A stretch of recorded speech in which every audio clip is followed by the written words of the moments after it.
1978, going against a Ram team that has not opened up the season by losing 3 straight since back in 1963 when they were 0-5. The Rams haven't lost at home to Green Bay since 1966. That would be 7 straight. So teeing it up is the veteran Jan Stenerud, and because of his soccer style, that is a different tee than the one that Frank Corral would use. The teeth holding the ball are staggered a little bit, set wider apart so he can get more of the football. So Stenerud kicking, and it is going to be a short kick. Drew Hill will take it on the 7-yard line. He is across the 25 to the 35 and dragged down at the last minute by Eustace Hood. So Hood finally pulls down Drew Hill, and we'll take a look at the Rams with Hayden, Tyler, and Bryant, the running backs. Denard and Waddy are the wide receivers. The tight end is Henry Child, and up front, a seasoned line, John, Pankey, Hill, Saul, Hara, and Slater. I think they're going to do a lot more running today, Ben, than they have been. They'll spot the ball at the Ram 38-yard line, so that was a 21-yard return by Drew Hill. Running backs are Cullen Bryant and Wendell Tyler. And Tyler, following Bryant, is dragged down from behind by Mike Butler, who might very well be the best defensive line up front.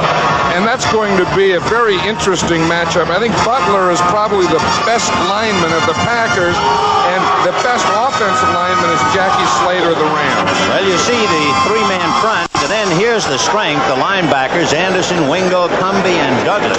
You have Mark Lee and Mike McCoy at the corners, Johnny Gray and Maurice Harvey at the safety. So it is 2nd and 9. The ball on the 39-yard line, and Wendell Tyler is the sole setback off the right side across the 45 in midfield, but there's a flag on the play. In fact, there are several of them. I had the opportunity to talk to Pat Hayden in the locker room before the game, and he was telling me, we are going to run more today. He said, we have to run more. He said, we're going to use Wendell Tyler a lot more. He said, you'll see him running the ball most of the time. Well, you can see the Ram numbers, 9th in rushing, 5th in passing, and 9th overall offensively. And it'll be a 5-yard offside penalty against Los Angeles, spotting the ball back on the 34. Lining up in the neutral zone, number 83 offense. So that's the tight end, Henry Childs, who was guilty of lining up in the neutral zone. Meanwhile, Green Bay, 10th against the rush, 7th against the pass, and 7th overall. It's a good matchup. You know, the Packers have not allowed any points in the first half so far this year, admittedly only the 3rd game. 2nd and 14 on the 34, and Hayden under a rush, and he's swallowed up. Jones was the first man to hit him, and down he goes on the 25-yard line, where Cody Jones will help him up. Pat Hayden just stood up there and he asked for 3 wide receivers. Now watch Jones, he's coming right up the middle.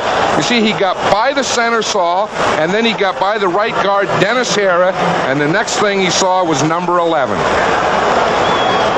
You see Pat Hayden, he signaled to the bench 3. That means that he wants 3 wide receivers. He'll need at least that because it's 3rd and 23 on the Ram 25. You remember the kickoff return brought it out to the 38, so they're going backwards. In motion is Preston Denard. Hayden will arc it high down the left side. Denard made the catch inside the Packer 40-yard line. They'll spot it at the Packer 38. 1st and 10 with Johnny Gray trying to knock it down and unable to. You know, they're still talking about that one down there, Ben. You know, it looks like he may have stepped out of bounds. Now watch it from the end zone here. He gets to the outside. Look, see, he's out of bounds and he comes back in. That's illegal. He can't do that. If the ball were tipped, the officials are talking about that on the sideline. Look, he's out. He catches the ball in, but he can't go outside and come back into the field of play. And the officials just figured that out. And it was a good call. You had Jerry Seaman, the referee, Frank Sinkovich, the umpire, and a good call, as was shown. Denard had stepped out of bounds and then came back into the playing field. So scratch that 37-yard pass play. It also means it will be 4th down for the Rams. And in their first sequence, offensively, they're going to have to give up the ball. You know, one thing playing The here, pass was incomplete. incomplete as the receiver stepped out of bounds prior to catching the pass. Look, there it is. See, his left foot's out of bounds. The fans are booing that. They ought to be able to see this replay. Jesus, great catch, though. Great catch. Fred Nixon Good hit.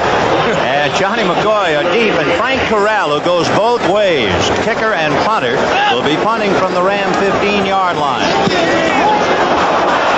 Frank's punt, and it'll be a fair catch for Johnny Gray at the 40-yard line. So the Packers, instead of having the Rams 1st and 10 on the Packer 38, the Pack takes over 1st and 10 on its own 40-yard line. One thing for Green Bay, they come in here to 89-degree weather. Is there any way for a football team to get accustomed to the heat? You know, there's no way that you can become acclimated. We used to study that, and we found out that to become acclimated to weather, you'd have to be there 2 weeks early. And, of course, you can't do that. So the best thing is just to come in, play the game, and get out. Well, we'll see now how the Packers go. 1st and 10 on the Green Bay 40-yard line. Middleton and Ellis are the running backs. In motion is Kaufman, and they'll try Jerry Ellis, who used to play for the Rams. One of the raps on Ellis is the fact that he was a fumbler. Last year, he fumbled 7 times, and he's already fumbled twice this year against the Bears. There's the Ram defensive front four, along with the linebackers, Youngblood, Eckern, and Andrews. And John, last week, Nolan Cromwell made 11 unassisted tackles. What does that tell you? That means that the front four and the linebackers really didn't do their job because they shouldn't get to the safety. So it is 2nd and 7 on the Packer 43-yard line. Fred Nixon in motion to the right. Rod Perry will pick him up. Turdell Middleton is swallowed up. Mike Fanning hit him head on at about the 42-yard line. A couple of notes on Fanning, number 79. He's getting married. He gets married Monday night, and he was involved in the John Hadel trade because the Rams got a couple of first-round draft picks. Fanning and Pat Thomas were 2 of them, and they're in against the Pack today. It was intended for Jerry Ellis in the pass behind him. You know, John, everybody talks about what a bad trade that was for Green Bay. When you were coaching, are there any trades you'd like to get back? I made a lot of bad trades, Vin. I have a lot of safeties. I probably have more safeties playing in this league that I cut than anyone else in the history of the game. In fact, one's playing in this game for the Green Bay Packers, Maurice Harvey.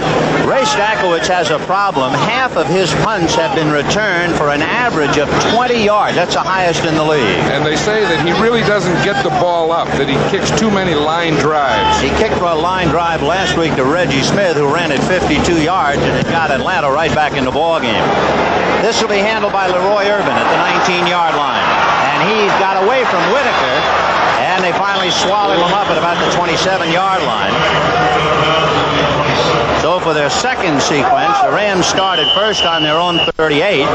This time now, they'll put it in play inside. In the first quarter, no score in the ball game. The Rams in their second possession will put it in play 1st and 10 from their 27-yard line. Some scores: Atlanta polished off San Francisco 34-17. Meanwhile, Cleveland defeated Cincinnati 20-17, and Cleveland and Atlanta will have a big meeting next week. There goes Wendell Tyler getting around the right side, but Mike Butler had him from behind and pulled him down. They are so much better off, of course, with Butler, who had his troubles 2 years ago with a dislocated elbow and an ankle. I'll tell you what Pat Hayden told me in the locker room was sure true. They wanted to start off running, and they wanted to start off running to Wendell Tyler. Of course, I'm sure that he thought they'd have more success than they are. And you know, John, I'm looking for a pass to Tyler because he caught 6 and a touchdown so far this year, averaging better than 19 yards a catch. That's the highest for any running back in the NFL with 7 or more receptions. Keep your eye on 26. He's going to run it again. Wide to the right. Wingo is chasing him. So is Douglas, and he is finally pushed out of bounds by Harvey and McCoy. Wendell Tyler getting out across the 30 up to just about the 35-yard line. This broadcast presented by authority of the National Football League, intended for the private use of our audience. Any rebroadcast or other use of this telecast without the written consent of the Los Angeles Rams and the National Football League is prohibited. Do you think anyone has ever written in for consent? I might have an old carbon somewhere. I'll have to I double always check. wonder that. Yeah, I taped the game. I want to watch it. 3rd and 2 on the 35. And we'll see what Hayden comes up with now with the back split. Cullen Bryant, and he's going to go with Tyler slanting across the right side. And Tyler on his own got out across the 40-yard line and picked up the first down. That was a good time to run that play. You know, did you see the depth of the 2 inside linebackers of the Packers? See, they're about 6 yards deep in here, so the Rams ran a play right at that, what they call the bubble there. The seam in it, they got movement. Wingo didn't get up into the line, and they were able to get the first down. So the Rams trying to keep it going now, picking up a first down on their own 40-yard line. Billy Waddy is wide right, and Preston Bernard goes left. And Hayden throwing high, and Waddy makes a great catch across the 45 and stumbles out of bounds at the 46-yard line, so it'll be 2nd and 4. You know, one of the things that Hayden was talking about in wanting to run the ball more is to keep the defense off the field. Now, this is just like a run. Look, it's just a little quick pass out there to Denard, and they pick up 4 or 5 yards and get in a 2nd down situation. See here, he runs up about 5 yards, Waddy up in the air, good catch, and creates that 2nd and 5. So from the 46-yard line, Pat Hayden giving to big Cullen Bryant, and Bryant across midfield, pulling his way almost to the 45-yard line. Bryant cooled off last week. He had 5 rushes for only 18 yards, but for 2 weeks he was right up there behind Dorsett, Montgomery, and Jerry Ellis. You see the size of that Cullen Bryant? He has the biggest arms and chest, I think, that I've ever seen of a running back in my life. He has them covered up today. You got to see those things. He's listed at 6'1" and 236. One of the great things about Bryant, too, he doesn't fumble. In like prior to this year, 949 carries, 9 fumbles. He fumbled once last week, which equaled his output of 1980. As a coach, you got to love that. You love that because you like to have a fullback that you can pound in there, that can create short yardage situations for you, and then pick up the short yardage situation, and you don't have to worry about a fumble. By the way, if Cullen gets 97 yards rushing today, he will pass the great John Arnett in Ram history. So 2nd and 5 on the 41, and it's Wendell Tyler getting down to about the 36-yard line. So they're staying on the ground, as you figured. They are staying on the ground. They're staying on the ground with both Wendell Tyler and Cullen Bryant. This is a trap play. He starts to run it to the right in there behind Kent Hill. He looked like he cut in a little too soon and instead of staying outside with Hill. John, don't the Ram offensive linemen do something a little different, the way they play combinations? Well, they do. The whole thing is they don't always have man. They'll start off with areas and block a stunt when it comes to them. That's Cullen Bryant. And Bryant on his own as he got down to about the 25-yard line. He had shed a whole group of tacklers at the 30. It was Saul leading the way for him, and George Cumby finally brought him down. We'll see Bryant go through here, and you see him shed tacklers. I think they're just falling off of him. You see what? He turns up. Now, once you get that big body straighten up field, see the shoulders going straight up the field perpendicular, then, of course, he can get hit and still gain 2 or 3 more yards. Johnny Gray, who's 185 pounds, number 25, hit him just under the knee and didn't even make an impression. Bryant this time, however, has run into linebacker country, and down he goes. And that number 59 is a fellow to talk about, John Anderson, who has broken his left arm 3 times. The last time they had to make a bone graft from his hip to his arm, and he wears a protective device, as you can see, on the left arm. You've got to love this game to keep playing after what he's had happen. This is the first time I've seen John Anderson without a cast on his left arm. I thought that was normal. He was born that way. 1st and 10 on the Packer 23. Waddy starting one way, goes the other. And here's Wendell Tyler to the 15. Fumble! It's recovered by Green Bay, and I believe it was Casey Merrill, number 78, who picked it off. Tyler fumbles it. Casey Merrill, number 78, picked the ball up, even though Cumby finally came up with it. Watch number 78. That's a disappointed Wendell Tyler. I formation, a little flip. Now watch Bryant get the block out there on Douglas. He springs Tyler to the outside. He cuts back, and right there, the ball pops out. Look, up in the air, boom. Back and knock off the Rams, and they haven't done that here in quite a while. 1st and 10 on the 15-yard line. Dickey rolling left. incomplete, intended for Lofton. He had Rod Perry there covering him. John, a question now that we see Lofton. If the Packers sign John Jefferson, will that make Lofton and Jefferson a terrific threat, or will somebody else profit by it? I think someone else will profit by it. You know, you always say that, but the biggest coverage in the National Football League today is a double-double, where they double both outside receivers. So, of course, the thing you have to have, in addition to the outside receivers, is a tight end and or running back. Well, we'll take a look now, 2nd and 10 from the 15-yard line.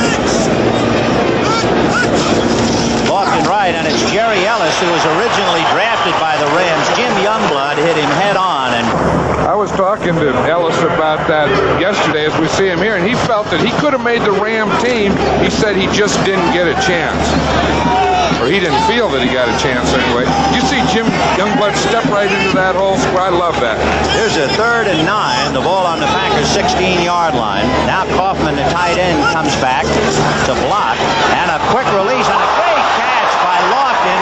He just did have one stride on Nolan Cromwell, and he still made a Willie Mays reception for a first down at the 29. Willie Mays or Lofton, because it's a blitz. As we see right here, we see the safety, Johnny Johnson, come, so that was an automatic. Lofton had to run a quicker pattern, and Dickey had to get rid of the ball. If Lofton catches 4 passes today, he's going to climb up another rung in Green Bay history. Atop the ladder, of course, is the great Don Hudson. 1st and 10 on the Packers' 29-yard line. Lofton is wide left. Nixon is wide right. Johnny Johnson up on the line, but then backs off again, and it's going to be a fake to Ellis, and a diving attempt by Fred Nixon, no good, on the Ram 45-yard line, and we believe there's a flag on the play in the backfield. There is a flag down here. Then it was in the area of Pat Thomas here, the left corner, and it could be against the Rams, probably holding. It looks like he had contact after that 5-yard area. There was contact down about 10 or 12 yards. Lynn Dickey, we were talking about John Anderson. How about Dickey? In 1972, he had major hip injuries. In 1976, he had a shoulder operation. He broke his leg against the Rams in 77. Illegal contact, number 27 defense. First down. And Dickey, just for good measure, had 3 operations on his back in 1979. You have to love it, don't you? Oh, that's more than love. What's more? Whatever the next step is. What is the next Yeah, step? I'm not sure. It's You'll first think of something. and 5 on the 34. Ellis is the setback behind Dickey with a slot going to the left side, but now in motion is Gary Lewis, and here comes Ellis. And he's going to be held at the 35-yard line, so not much as Carl Eckern made his presence felt. What the Packers are trying to do is to get into a passing formation. They had the 3 wide receivers on the line, only 1 running back, Ellis in the backfield. Make the Rams think pass and then run the ball to Ellis. It didn't fool the Rams at all. They were just all right there in the line of scrimmage waiting for the run. So the Packers will try it 2nd and 9 on the Green Bay 36 as Nixon goes left and Lofton goes right. No score. 5.5 minutes left in the first quarter. That's Kaufman in motion. And Dickey throwing to James Lofton, who made another great catch, and look out now. Lofton is across the Ram 45, spun down at the 43. He's truly remarkable, isn't he? Okay, we can talk about John Jefferson, but James Lofton is really something. You know, he bench presses 350 pounds, and that's more or as much as linemen do. And watch what it does for the strength here. Watch him just come up with those hands, grab the ball out of the air, right past Pat Thomas. You can't tackle him with just one arm. Look at the strength in that upper body. It takes a group to bring him down. A team meeting in order to knock him down inside the 45-yard line. 1st and 10 on the Ram 42. In motion is Curdell Middleton. Dickey to Ellis as they try to set up a screen on the right side, and Ellis knocks the screen down and runs into Nolan Cromwell at about the 37-yard line. So he maybe picked up 5 yards on that. You know, Ellis is really an impressive guy. We had a long talk with him yesterday, and he is a big. Oh, he just raised his hand. There's something happened. He's going out. We were talking about the heat yesterday, and he said that he would rather play in cold weather, that the hot weather tends to affect him more. Well, he went to school at Missouri. Meanwhile, they bring in Steve Atkins, and down on the Ram bench, they try and figure out what to do offensively when they get the football. 2nd and 4 on the Ram 36. That's Turdell Middleton, and he's got by the attempted tackle of George Andrews. Andrews had him in the backfield, but went flying by. That was Dan Radakovich, the offensive line coach of the Rams, and he was down there talking to his linemen. That's Greg Koch, 5 years out of Arkansas, shaken up, playing on the right side, just inside the tight end Paul Kaufman, so he has to come out.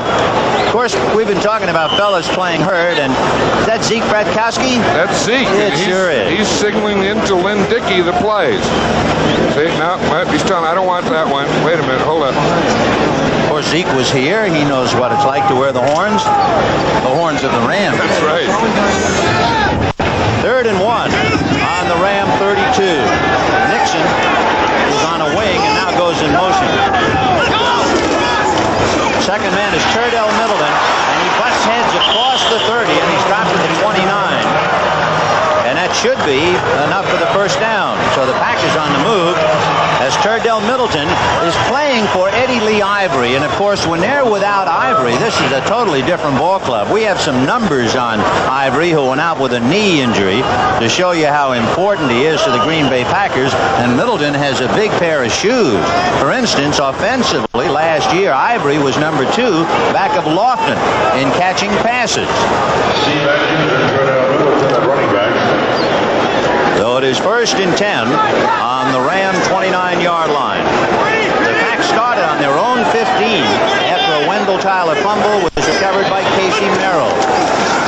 Play action fake to Atkins, and Dickey is swallowed up. He was hit by several, Mike Banning along with Cody Jones. Like Cody Jones came from the outside. He got around Mark Conkar out there, and we'll see this play again from the end zone here. Right there. Now watch from the right-hand side of the screen. See, he can't see him on the blind side. Right there, he didn't see Cody Jones coming in, and he was the first one there. Cody Jones playing defensive end, replacing Fred Dreyer, and that has been a story equal to War and Peace here in Southern California. 2nd and 17 on the Ram 36-yard line. Kaufman, the tight end, backs off now. Dickey going to the right side to Lofton, and here he goes. There's a flag on the play. He took a bump by Leroy Irvin at the 25-yard line. Right. And knocked him out of bounds. He stepped out of bounds right at the 25. And we'll see the thing here again. Now watch it from the side. We see the two of them. See, it's a slot formation. Both of them start off here together. And then we let him go. Okay, now here's Lofton. Watch, see, he's getting bumped there. The first 5 yards, it's okay. He runs the out, catches. Now watch the foot. Right there, the right foot hit the ground on the 25, and that's where they marked the ball. So it'll be 3rd and 2 on the Ram 25 on a drive that started on the Packers 15. Middleton and Atkins are the running backs. Looking over the middle is the complete pass, and that's to the tight end, Paul Kaufman. We're waiting for him to handle it. Kaufman is quite a story. They call him Hog. He actually was a walk-on as far as a tryout with Green Bay was concerned. John Meyer went to Kansas State to look at somebody else, and this kid said, well, if you don't mind, while you're here, would you look at me? And here he is, and look at his numbers. You know, and that's the way he plays, too. He's a very determined guy. He gets everything that he has out of his ability. You know, in that last play, he lined up in an interesting position. He was out behind the wide receiver like an I formation on the sidelines. So 1st and 10 on the Rams 16-yard line. Dickey with Atkins to setback, and Atkins carrying, and he is hit and hit hard by Jim Youngblood. Dropped it about the 22. Let's go to the NFL Today and an update to Brent Musburger in New York. with Chicago and Tampa Bay tied at 14. Vince Evans pulls out for the Bears from the 8, and on the quarterback draw, he gets in, and after the extra point, Chicago leads Tampa Bay 21-14. Back to Vince Scully and John Madden. Okay, Brent, we have no score here in the first quarter with only 18 seconds left, but the Pack is driving. They have it 2nd and 12 on the 18. Atkins, the setback, and they go slot left. They have Lewis and Lofton, and now Lewis comes out of the slot. And a little quick one to Atkins, trying to beat a one-man screen, and he gets down to about the 15-yard line. The one-man screen was set up by the center, Larry McCarron, and McCarron tried to lead the way. We'll see it again. Now, again, they had that same formation. Out here in the left, they have 2 receivers stacked. They come to the inside. He throws a one-man screen out here. You see it? See McCarron right out in front? He gets the block on Johnny Johnson and then picks up the yardage. The Green Bay Packers starting the second quarter with no score against the Los Angeles Rams. The biggest play thus far, Wendell Tyler fumbling, recovered by Casey Merrill of the Packers on their 15-yard line. And the Pack has moved from their 15 to where they are at the moment, 3rd on the 17, and they need 10 as Ray Malavasi troubled on the sidelines, furious when they had a pass call back, and a somewhat, at least for the moment, unflappable Bart Starr. So 3rd and 10. Dickey has completed 6 consecutive passes. You know, that's one thing that I was never described as unflappable. No, you would be never, flappable. Yeah, At least. There's flappable John Madden. 3rd and 10 on the 17-yard line. Ellis is back in there now. And Ellis releases. The pass intended for James Lofton. He was bumped by Leroy Irvin, and I think they're going to call pass interference on number 47. They are, because again, that was past the 5-yard area, and they can't bump him before the ball gets to him. Now watch that. That's what they're talking about. Lofton said, I was hit before the ball got there, and it was after 5 yards, and he was right. So the Rams are going to be hurt on that play for sure. After all, it was a 3rd and 10. They had a chance to dodge a bullet except for the penalty, and it'll be 1st and goal from the 2. Pass interference, number 47 defense, 1st down. So 1st and goal. They'll spot the ball on the 2-yard line, and Lynn Dickey, 6 out of 8, but remember, 6 straight. You know, last week the Packers put in Carl Swanke here, a tackle at tight end. They have him in there now. They threw a pass to him. It went for 2 yards. It was the only pass he's ever caught in his life. That's Lewis in motion to the right, and they're going to try Ellis, and the former Rams score.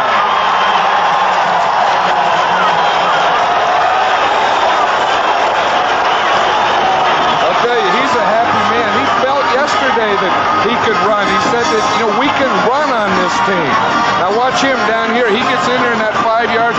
Just put that head down, square those shoulders, know where the end zone, get a little of that dirt flying, get it across that line. In case that's not too familiar a name, he is 3rd among NFC rushers behind Tony Dorsett and Wilbert Montgomery. That ain't no bad crowd to hang around with. That's a very nice crowd. That's the high rent district. So it is 6-0 Packers with 14:51 left to go in the second, and the point by Jan Stenerud is good. And so Green Bay is on the board, taking a lead of 7-0 very early in the second quarter as you see the LSTD again. 15:51 left in the second quarter in favor of the Packers, 7-0, as Jan Stenerud, who came to this country to ski at Montana State. He didn't kick until his senior year and decided, hey, this is fun, and what a career he's had. Stenerud kicking and kicking soft. It'll be Drew Hill at the 10, to the 20, to the 25, and stung out of bounds. Jensen, who had just been recently signed, and Randy Scott. That's a great name for Southern California, number 55, Randy Scott. So the Rams will put it in play, 1st and 10 on their own 25-yard line. For the Rams, it was the 3rd possession. They started on their own 38 and didn't go anywhere. They started on their own 27 and fumbled on the Packer 15, and now they start on their own 25. Out of the eye with Bryant and Tyler behind Hayden. And they'll try Tyler, and dragging him down is Mike Douglas, which is another great name for Southern California. State, he was on blitz that time, Vin. He started out as the outside linebacker, and I don't think that was on flow. I think that he was coming. They said they've run enough to this weak side. We're going to blitz and play hard on that corner. Mike was the MVP, the most valuable defensive player on the Green Bay squad last year. We figure to see a lot of number 53. 2nd and 14 on the 22. Hayden with Waddy very wide right. Under rush from Butler. And Butler serves more than dinner with that one. I'll tell you, and that's against Jackie Slater. And I've always felt that Jackie Slater is one of the underrated players in this game. Now watch him. And Pat Hayden is down injured. Watch Butler here. He starts with his left hand, brings the right arm up underneath, right there. Now watch the shot that Pat Hayden takes, and Pat Hayden is still down, Ben.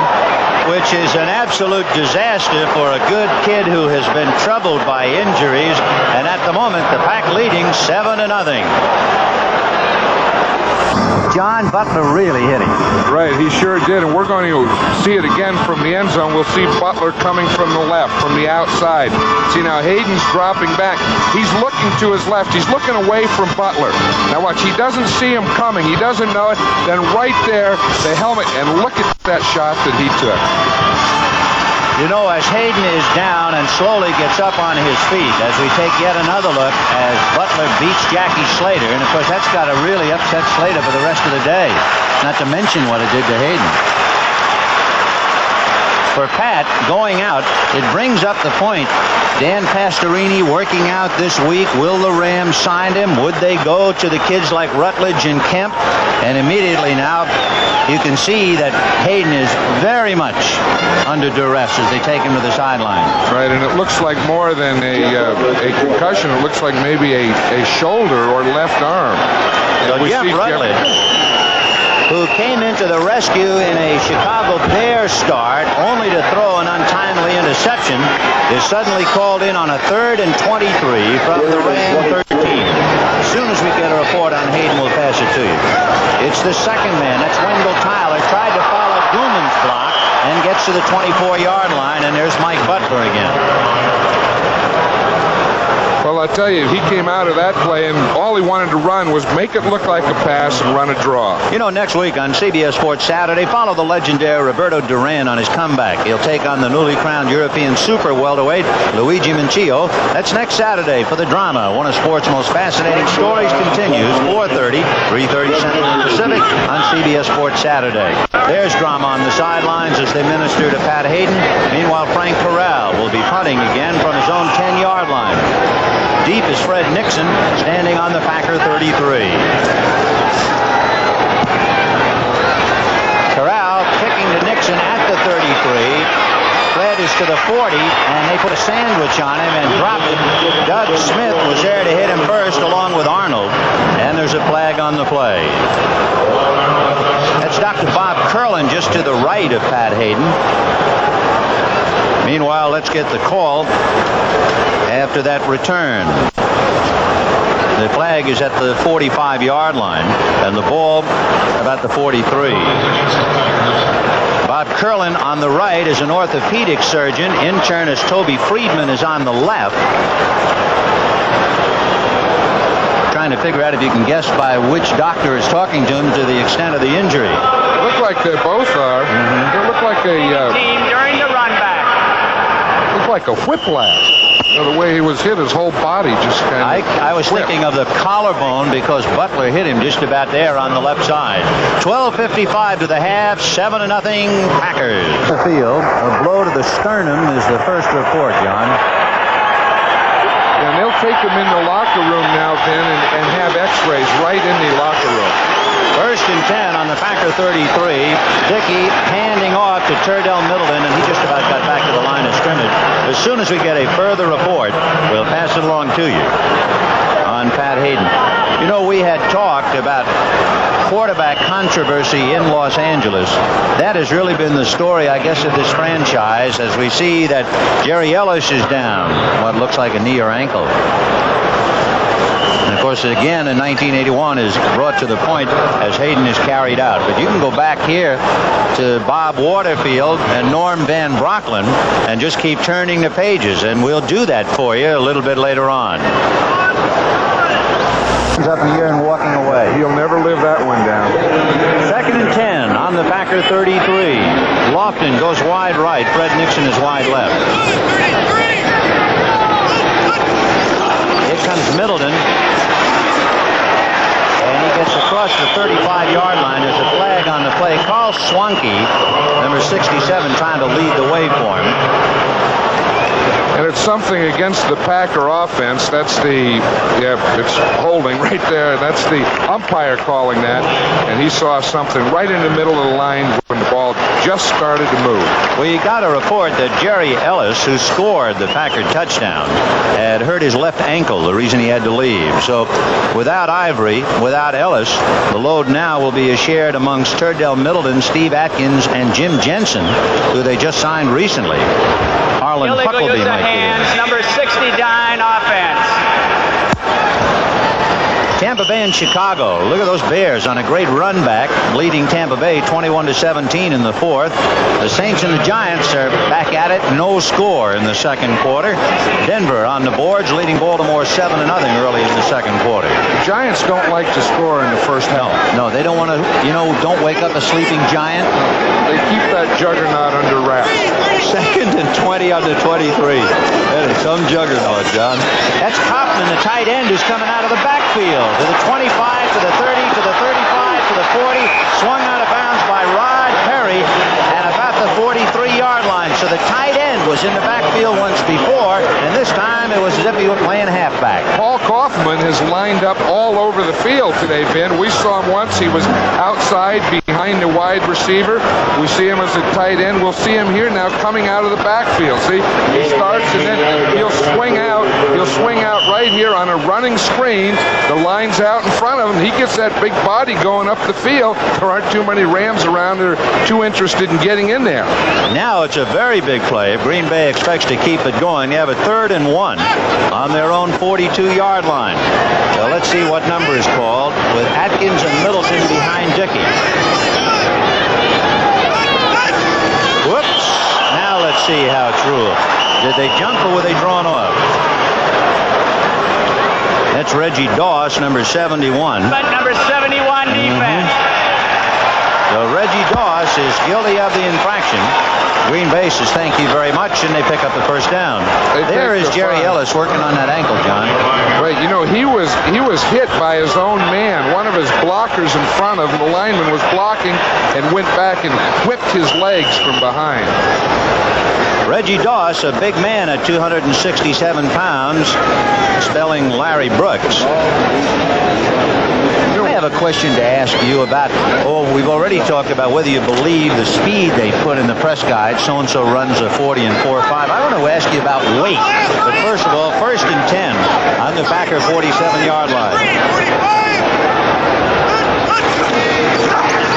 Dickey on a play-action fake to Atkins, looking right, throwing low to Fred Nixon, so we've got a shot at it. After 7 in a row, Dickey misses a pass, but there's a flag on the play.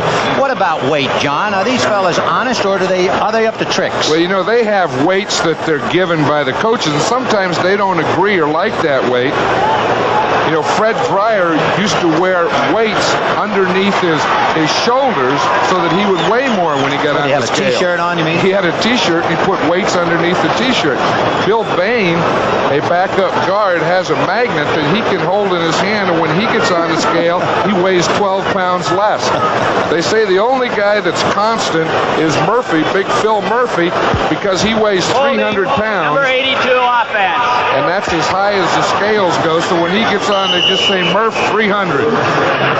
And every week he's the same, and that's the only one. No, I'm not going to buy then all the weights and all the speed I read about as it's 2nd and 20 on the Packer 37-yard line. Did you ever have anybody with Oakland who was notorious for monkeying around with his weight? I didn't worry too much about weight. I just evaluated how they played. There's Kaufman out there again, is behind the split end. 1st and 20 on the Packer 37-yard line. Both backs release, so Dickey's on his own. And it is was hit in the air, no good. Johnny Johnson almost got it. Flags all over the place. It was intended for Fred Nixon, and Pat Thomas is down on the ground with Johnson, and let's see the interpretation And of the flag. that's going to be against the Rams, and it's going to be against Pat Thomas. He had good coverage. He got a little over anxious, Ben. See, and they're just telling us about it there now. He got a little over anxious, and he made contact before the ball got there. Pass interference. Now watch it again. It's against number 27, Pat First Thomas. down. And we'll see Fred Nixon, 84, running up here. He's going to run it in. See him start in. Now the ball still isn't there. And see, we had the contact as Thomas was coming to the outside of him. He hit him before the ball got there. Well, because of the pass interference, it is 1st and 10 on the Ram 42 for Green Bay. They started on the Pack 33. The 21-yard interference pass. Dickey looking right. Off the hands of Jim Youngblood and almost but missed by Pat Thomas. And it was intended once again for Fred Nixon. I'll tell you, if Pat Thomas would have picked that ball off, he had a free lane right down to the end zone. You know, we talked earlier about the John Hadel trade and the draft choices the Rams got. Among other things, they got Mike Fanning, who's playing today. They had Monty Jackson, who went on to Oakland. They had Jeff Reese, who's no longer playing. They needed a draft choice for compensation to get Ron Jesse, and they also used a draft choice to pick up Pat Thomas. So that was indeed a memorable trade. Coming up at halftime, Brent Musburger brings you the highlights of all the NFL action. So stay right with us. We'll also have a look at Roberto Duran as he gets ready. 2nd and 10 on the 41, and Dickey has the house fall on him. Joe Harris is in there along with Leroy Irvin. Oh, they came on a blitz. They brought the linebacker, Harris, who we see here, plus Irvin. And Dickey really didn't drop deep enough. Watch, he takes 1, 2, a 3-step drop, and there's no way that you can keep off a safety blitz with a 3-step drop. He didn't have a chance. Well, it is 3rd and 16 on the Ram 47. We have 11:25 to the half, and the Packers are leading 7-0. The Rams committing a big flaw on Wendell Tyler's fumble, and the Packers recovered on their own 15 and went all the way for the TD. Dickey, under some heat, is going to run to the 40, 35, and fumbles. It's going to be picked up by Leroy Irvin, and Irvin is finally knocked out of bounds at the 44-yard line. Leroy Irvin picking up the Lynn Dickey fumble. The Rams are happy, the fans are happy, but Lynn Dickey isn't. As you see him run off the field, he really doesn't run much, Ben, and he doesn't like to. He got out there in the open. He was just looking for a place to fall, and he probably should have fallen sooner. They can cash it in. 1st and 10 on their own 44. Waddy goes wide right. Denard goes wide left. Tyler and Bryant have the out. That's Jeff Rutledge, number 8, at the wheel. And he gets stung, fumbled after the whistle. Casey Merrill hit him. Merrill, the same man who recovered the fumble of Wendell Tyler earlier. He's another fella out of Cal Davis from down these parts. He was a wrestler in college, had knee surgery in '79, and watch him come charging Rutledge. Now watch the pass protection here, Ben. Here's Jackie Slater, 78, working against Butler, 77, and it looks like Butler got by him again. I thought after that happened once, it wouldn't happen again. Well, it is 2nd and 19 back on the Ram 35-yard line. Tyler is the sole setback. Here comes Wendell on the right side, following Jackie Slater's block. And he took a punishing lick from Maurice Harvey, number 23. You know a little bit about Maurice Harvey. I do. We drafted Maurice Harvey, and I'll tell you one thing, he is really a hitter. You know, that looks like a little man there, but that's a big body. He's 5'10", 190, they say. Right, and when he makes contact, he really jolts you. But he sure laid a lick on Wendell Tyler. And then you ask, why did we waive him? Yes. I don't know. We had Jack Tatum. That was one reason. Talking about hitting. 3rd and 10 on the Ram 44. Tyler and Mike Gooman now in there at running back. Over the middle to Tyler, and he won the wrestling match. He beat Johnny Gray at about the 47-yard line, but that's only a pickup of 3, so the Rams are going to have to give up the ball. Again, this is one of the things that really upsets me. Of course, we have Jeff Rutledge in there, a backup quarterback, and he didn't have a chance. Did you see Douglas coming from the outside? But on third down, you like to get your receivers up past the first down mark. John, when you were at Oakland, you had fellas like George Blanda and Darryl LaMonica, then you had Kenny Stabler. You had some quarterback doubles up there, so to speak. I loved it because I always wanted competition. I wanted guys behind that wanted to play. That was great. I never wanted to reverse a guy that didn't want to play. That'd be terrible.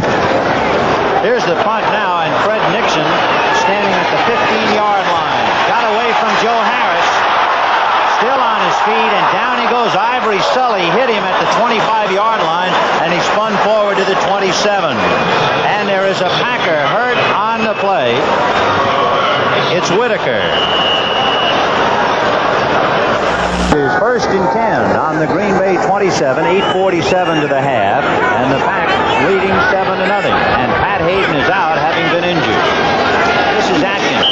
You know, John, a few minutes ago on the punt, it looked like Fred Nixon gave half of a fair catch call, and I wondered, as we maybe look at it again, whether you teach a punt receiver to kind of hedge on the fair catch, trying to confuse the coverage coming downfield. Well, we always did, especially the old one where you would signal for a fair catch, make them come under control, and then block them so the ball would get to go into the end zone. That one just looked like hesitation. Of course, you better block above the waist. Well, now you can't block. Second and 10 on the 27-yard line. Koch helping Jack Youngblood up. Illegal snap. A busted play and a false start against the Packers. We can duck in a couple more scores. Atlanta, after a narrow escape last week, pulverizing San Francisco 34-17, and they will meet Cleveland, fresh from beating Cincinnati 20-17. We'll be looking at that one next week, John. That ought to be a barn burner. That'll be a great one. Yeah. I think Atlanta may be the best team in the NFC right now. Vince Evans has Chicago on the move, 28-17. And here's next Sunday, Atlanta at Cleveland. We'll look at that one. Minnesota at Green Bay, the Giants at Dallas, and the Saints at San Francisco. Check your listings for the game and time in your area, beginning with the NFL today. Second and 15 on the Packer 22, with 8:10 left of the half. Here comes Atkins. Boxed in by Perry, and he fumbled. Picked up by Joe Harris. Harris is to the 5, into the end zone. What a hit by Larry Brooks to trigger the fumble. Hey, that's the third fumble that we've seen so far, and of course it's a big play for the Rams. They haven't been doing it offensively. The defense has been a little lethargic, but watch this one. We start out here, it's a little pitch, we see the length, but watch Brooks. Watch the hit that he puts on, and as he hit him, he also grabbed his outside hand. All Harris had to do was take it into the end zone. And all Rod Perry had to do was not trip up Harris and get out of his way. Get out of the way, Rod. Here I go. There's something there at the end of that. So now, Larry Brooks, who started it with that severe hit on Steve Atkins. Joe Harris will get the headline for recovering and running at 21 yards for a touchdown. It is 7-6 Green Bay, and one good turn deserves another. Each side profiting by a fumble. Mike Corral kicks it through. So we're just warming up. There's one of the heroes, Joe Harris, a special man on special teams. On the special team. The one you didn't mention is I had him for a couple weeks. Oh, I didn't know that. Oh, yeah. There's another one of my mistakes. I have them all over the league. This is kind of a true confession day for John Right, Madden. and I go out to these games and practice, and I talk to these players, and it's a homecoming day. Hey, remember when you cut me, huh? I'm sorry. Frank Corral kicking to Fred Nixon at the Packer 5-yard line. And Nixon to the 20, maybe to the 25, and still on his feet. Boy, he's a tough nut to crack. 5'11", 190, and somebody finally got angry. I'll tell you, that was Lucius Smith coming in there at the end. And number 42 for the Rams, which is Kirk Collins, a one-year man out of Baylor. He was really ticked off. there was so much skirmishing going on down there in the bottom of the pile. I know it. It was great. It was right in the dirt. You know, we had the dirt and the dust flying and the bodies flying in there. And Looked like an elephant stampede. I know it. I wonder. Oh, it's going to be both, huh, Jerry? Well, talk to us. I guess he's not going to talk to us. I didn't even cut him, and he won't talk to us. But watch here. His feet are still going. Look, he has 4, 5, 6 guys. Now watch here. Here comes some more bodies in here. Uh-oh. Down there at the was bottom the of swing. that pile is the Ram #1 draft choice this year, and the fellow who made the initial hit, Mel Owens. And I guess first-round draft choices, they don't get much chance to play, so when they do play, they kind of tear your head off. They have to get in some action now. They called a 15-yard personal foul against both teams, so the ball stays where it is. And it's 1st and 10 as Freddie Dryer squints through the Southern California sun and waits. The ball on the Packer 25. I've got to ask you about the Dryer situation here, John, in a moment, because it's a big story, certainly in Southern California. Dickey, who hit on 6 for 6 earlier today, will complete it to Turdell Middleton at about the 30-yard line, but there's a flag on the play. So maybe anything new in your mind? Do you have any hunches on Dryer? I think so. I think that it'll be resolved next week. I would expect that today may be Fred Dryer's last day in a Ram uniform. And also, seeing Pat Hayden go out, that might also force the other issue as far as Pastorini is I concerned. wouldn't be surprised if maybe Fred Dryer would be leaving the Rams and Dan Pastorini would be joining them. That would be an educated guess. It's some kind Holding, of guess. number 68 offense. So that's against Greg Koch. Bart Starr a little bit ticked off on that holding call, so the ball is back on the Packer 15-yard line. 1st and 20 on the 15, but of course that's where the Packers started when they finally went on to score. After Tyler's fumble, they recovered on their own 15. 1st and 20.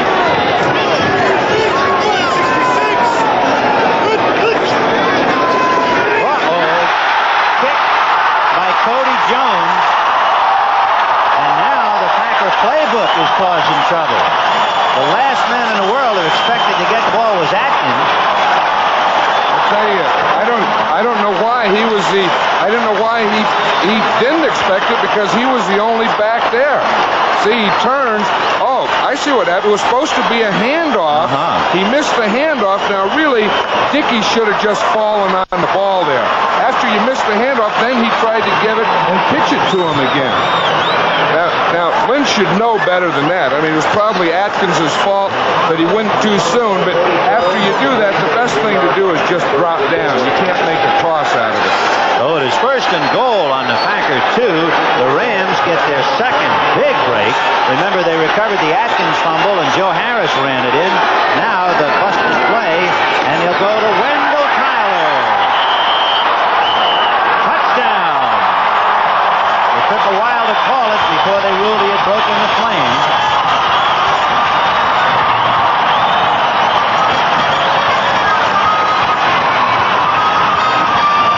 Well, we had said earlier the Packers had not allowed any points in the first half this year. They haven't allowed any. They've just given them away.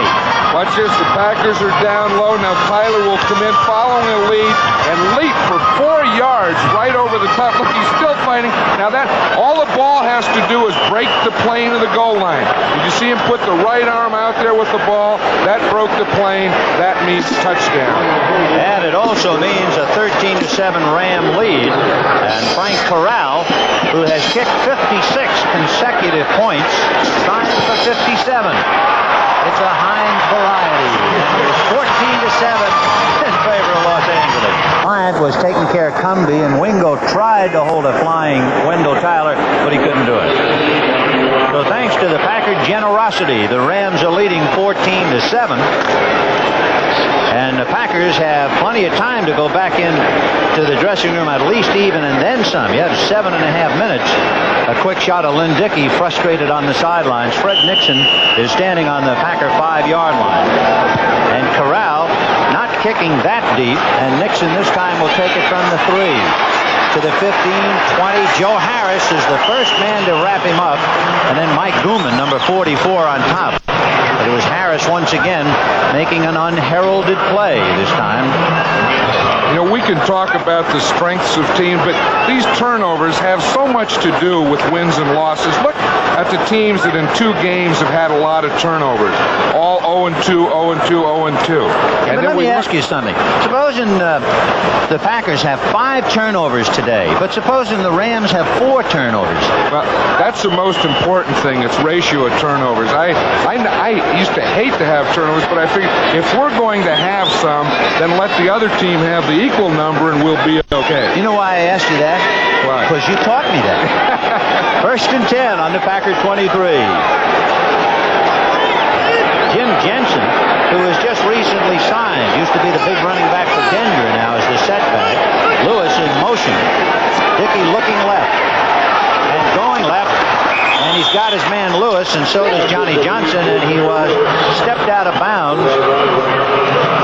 You know, talking about that and turnovers, there was really no reason for that last one. It looked like the Packers' offense is just starting to self-destruct on that last one. Now here, Dickey's coming back, getting the ball, throwing, getting a first down, getting the ball out there, 2nd and 1. That's another thing, I guess. The Rams are not looking for too much offensive firepower now that Hayden is sidelined. Would you expect them to be very conservative offensively? I think they were going to be anyway. Before Pat Hayden got hurt, I think they meant to be more conservative. Sometimes when things are going bad, 0-2, you tend to become more conservative. Well, Dickey turning Jensen loose, and Jensen upended on a beautiful hit by Pat Thomas, and cartwheeled him at about the 37-yard line. A note on Jim Jensen. He was originally a 2nd-round choice from Dallas and traded to Denver. Now, that was a little funny handoff there. That was a combination between a handoff and a pitch. Did you see that? He started the handoff and then gave a little pitch. And look at this right at the end. Watch Pat Thomas. He knows right where to go. He doesn't take them on high. He makes them do somersaults. By the way, Jensen missed the 78 season because of a knee injury, and that was close to another one. 1st and 10 on the 38. That's Kaufman, who is everywhere today. And it's a draw to Jensen. And he is met by Eckern and Youngblood, and he still fought for a couple. The Jim Jensen, who was Denver's #1 rusher last year. He rushed for 476 yards and also caught 49 passes. Watch the draw here. See the line? They make it look like pass protection. Get those tackles up the field, and then Jensen had the hole until he ran into Carl Eckern, number 55. So it is 2nd and 6. The ball is on the Packer 42. They started on the 23. Middleton is back in there, the deep man behind Jensen. And they'll try Turdell. And so does Jack Youngblood, and he got away from Jack Youngblood. And he's still going. He needs a block from Jensen on Perry, and he's going to be caught from behind. Johnny Johnson caught him from behind because Jensen couldn't get the block. Wow. Or maybe had Middleton stayed to the outside. It looks like he didn't have to make this cut to the inside, but look at the great moves that he makes here. There's Youngblood. Jack has him by one leg. He said, I can't get there. I got to go to the other side. Let me see what I can't go there. I got to go back to the other side. Now I better get going upfield. Okay, Jensen, 33, go and get a block for me. Now he should have stayed out. Stay out there. Stay out there. See, when he cut back in, then that gave Johnny Johnson time to catch him from behind. So he went 34 yards on that play. It's 1st and 10 on the Ram 23. That was quite a run by Turdell Middleton. He needs a breather. Jensen carrying the ball literally like a loaf of bread. Well, I think, they had the trouble. Of course, Ellis is out with an injury. They had Atkins play fullback, the 2nd fullback, and they probably said, look, Jim Jensen, we're having too much trouble in there. You go in there, just hold on to the ball. That's what Bart told him. Isn't that right? Yeah, thanks. There's a signal for the next play. He said, just hold on to the ball and get us some yards. Well, it is 2nd and 8 on the 21. You're the master of the understatement. You know that? Wide right is Fred Nixon, and left is James Lofton. We haven't seen Lofton in a while now. Harlan Huckleby is in there with Jensen. Huckleby stays in the block, Dickey has Lofton. So we were wondering where he was, and there he is. I think he heard you. I think Dickey was in the huddle, and he heard you say we hadn't have Lofton. Dickey says, that's a good idea, Vin. Thanks. So he says, I'll drop back. There's Lofton. Look, see to my left? Boom, I'll just pop him out there and then out. Okay, now just get outside and get the first down. You know why they're cheering? Fred Dreyer has just come in on defense. Fred Dreyer, who has become the stormy story here in Southern California. Number 89 has just been recognized by the crowd. He's the defensive end on the right side. Been with the Rams since 72. You think he likes this coming in on the 13-yard line? Says, stop him, Fred? He better like it. Dickey looking for Jensen at the 10, and he is wrapped up by Jim Youngblood and Pat Thomas somewhere around the 7-yard line. Now, I'm really impressed with this drive because Lynn Dickey had a bad thing happen to him in the last possession when he had the fumble. The Rams got the score, but he has really come in here and they've moved the ball. He's mixed up, running pass. This is an all-pro drive we're seeing. The ball is spotted on the 8. Look at those old-time receivers. Lofton getting very close. Talking about all pros, there's a lot of them in that group. 2nd and 5 on the 8-yard line, and they're going to try Middleton wide. Turned in, and he spun away from Pat Thomas inside the 5. In fact, they're going to mark it at the 5-yard line. You know, we talked last week that Cromwell made a lot of tackles. It seems like Pat Thomas is making a lot of tackles today, doesn't it? I'll tell you, he is really something. They talk about him. Oh, there goes Fred Dreyer out, and now they're booing. They said 2 plays, Fred. That's all you get. Thank you. Well, Dreyer went in on the right side, and the plays went away from him. I don't know if that's a tribute to him or not. Well, I think it's kind of warm out there, and maybe they're just trying to give some of the defensive linemen a rest, and they said that's enough of a rest. All right, 3rd and 2 on the 5-yard line. Cody Jones is back in for Dreyer on the right side. Jensen and Middleton behind Dickey, and it is Middleton in a sea of white and then swallowed up by blue. I don't believe, from our angle, he made it. However, he did give it the extra burst, and they're going to have to measure. This is a big, big measurement because if they didn't make it, then they have a decision. Do they go for the field goal or the first down? Do measurements or did measurements drive you crazy when you were a coach? Right. Well, I was always crazy, but they drove me crazier, more crazy, because it's wherever the guy puts his foot down. Look, if they put that ball straight, it may be a first down. Sometimes they turn it. Look, the guy has their feet in here. Look at that guy. He has big feet. That's Sienkiewicz, I think. They look like about size 12. If one foot goes down, it'll be good enough for a first down. The other foot, it's not. Well, let's see now. As you said, a very big play. Then they stretch these babies out. I'll tell you, they stretch them. Oh, look at that. Huh? They made it. They made it by an inch of pigskin. They made it. They made it by an oink. By an oink. That's even a half an oink. Watch this now. As you said, though, Ben, right at the end is where Middleton picked this up because he doesn't have it yet. He doesn't have it now, but watch this little move right at the end. He got enough to pick up the oink. So they have spotted it on the 3-yard line where it's 1st and goal. They want Lewis to go wide left. So that means Swanky, remember, is a tight end on the right side. Jensen and Middleton and Lewis in motion. They're going to go to Jensen. And he takes a belt. He got maybe a yard. Carl Eckman is at the bottom. And Leroy Irvin on top. The Rams, of course, had Reynolds go and Brzezinski go. I was just going to say that, and Carl Eckman looks like he's doing a good job of filling in. He leads his team in tackles, and he stopped Jensen right in his tracks. And you have to do that on a goal line. We have a little time. It was furnished by the National Football League, and that message is furnished by the Green Bay guys from Pulaski. Pulaski, he ought to be playing left defensive tackle in the short yardage defense. They tell me the temperature back in Green Bay the other day was in the 40s. Didn't you say that Jerry Ellis said he worked out wearing thermals? He was saying that last week in practice he was wearing thermals, and yesterday was about 95 degrees. Well, we have 2 minutes to the half. It is 14-7 Rams who have capitalized on 2 big Packer mistakes. And now the Packers trying to get a move on. Starting from their own 23, they've moved it 2nd and goal on the Ram 2 as they try to get even. Jensen and Middleton behind Dickey. They'll go to Middleton.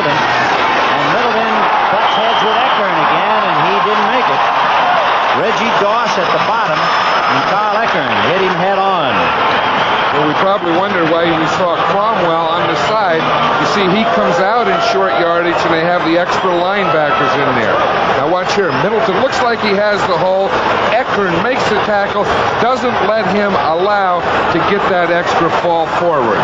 So now they need about an oink and a half. Well, Turdell Middleton has a nickname, TD. Let's see if they call him again on the 3rd and goal from the 1.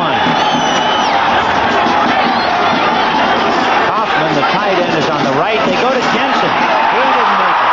He was blindsided from the left side, and he never had a chance. Well, quickly, if you're Bart Starr, would you rather go for 3 or would you gamble for a touchdown? No, I would kick the field goal right now because he's already tried 3 times and he didn't gain anything at all. That time, we watch this. Now watch the right side. See, they don't get any movement. The left side of the Rams defense gets penetration, and then Jensen can't turn the ball up.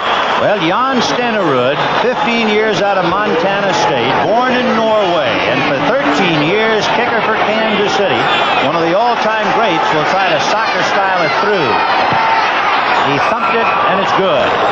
But for Stenerud, one of the all-time greats, and we mean that with George Blanda on top. Blanda must have been something, John.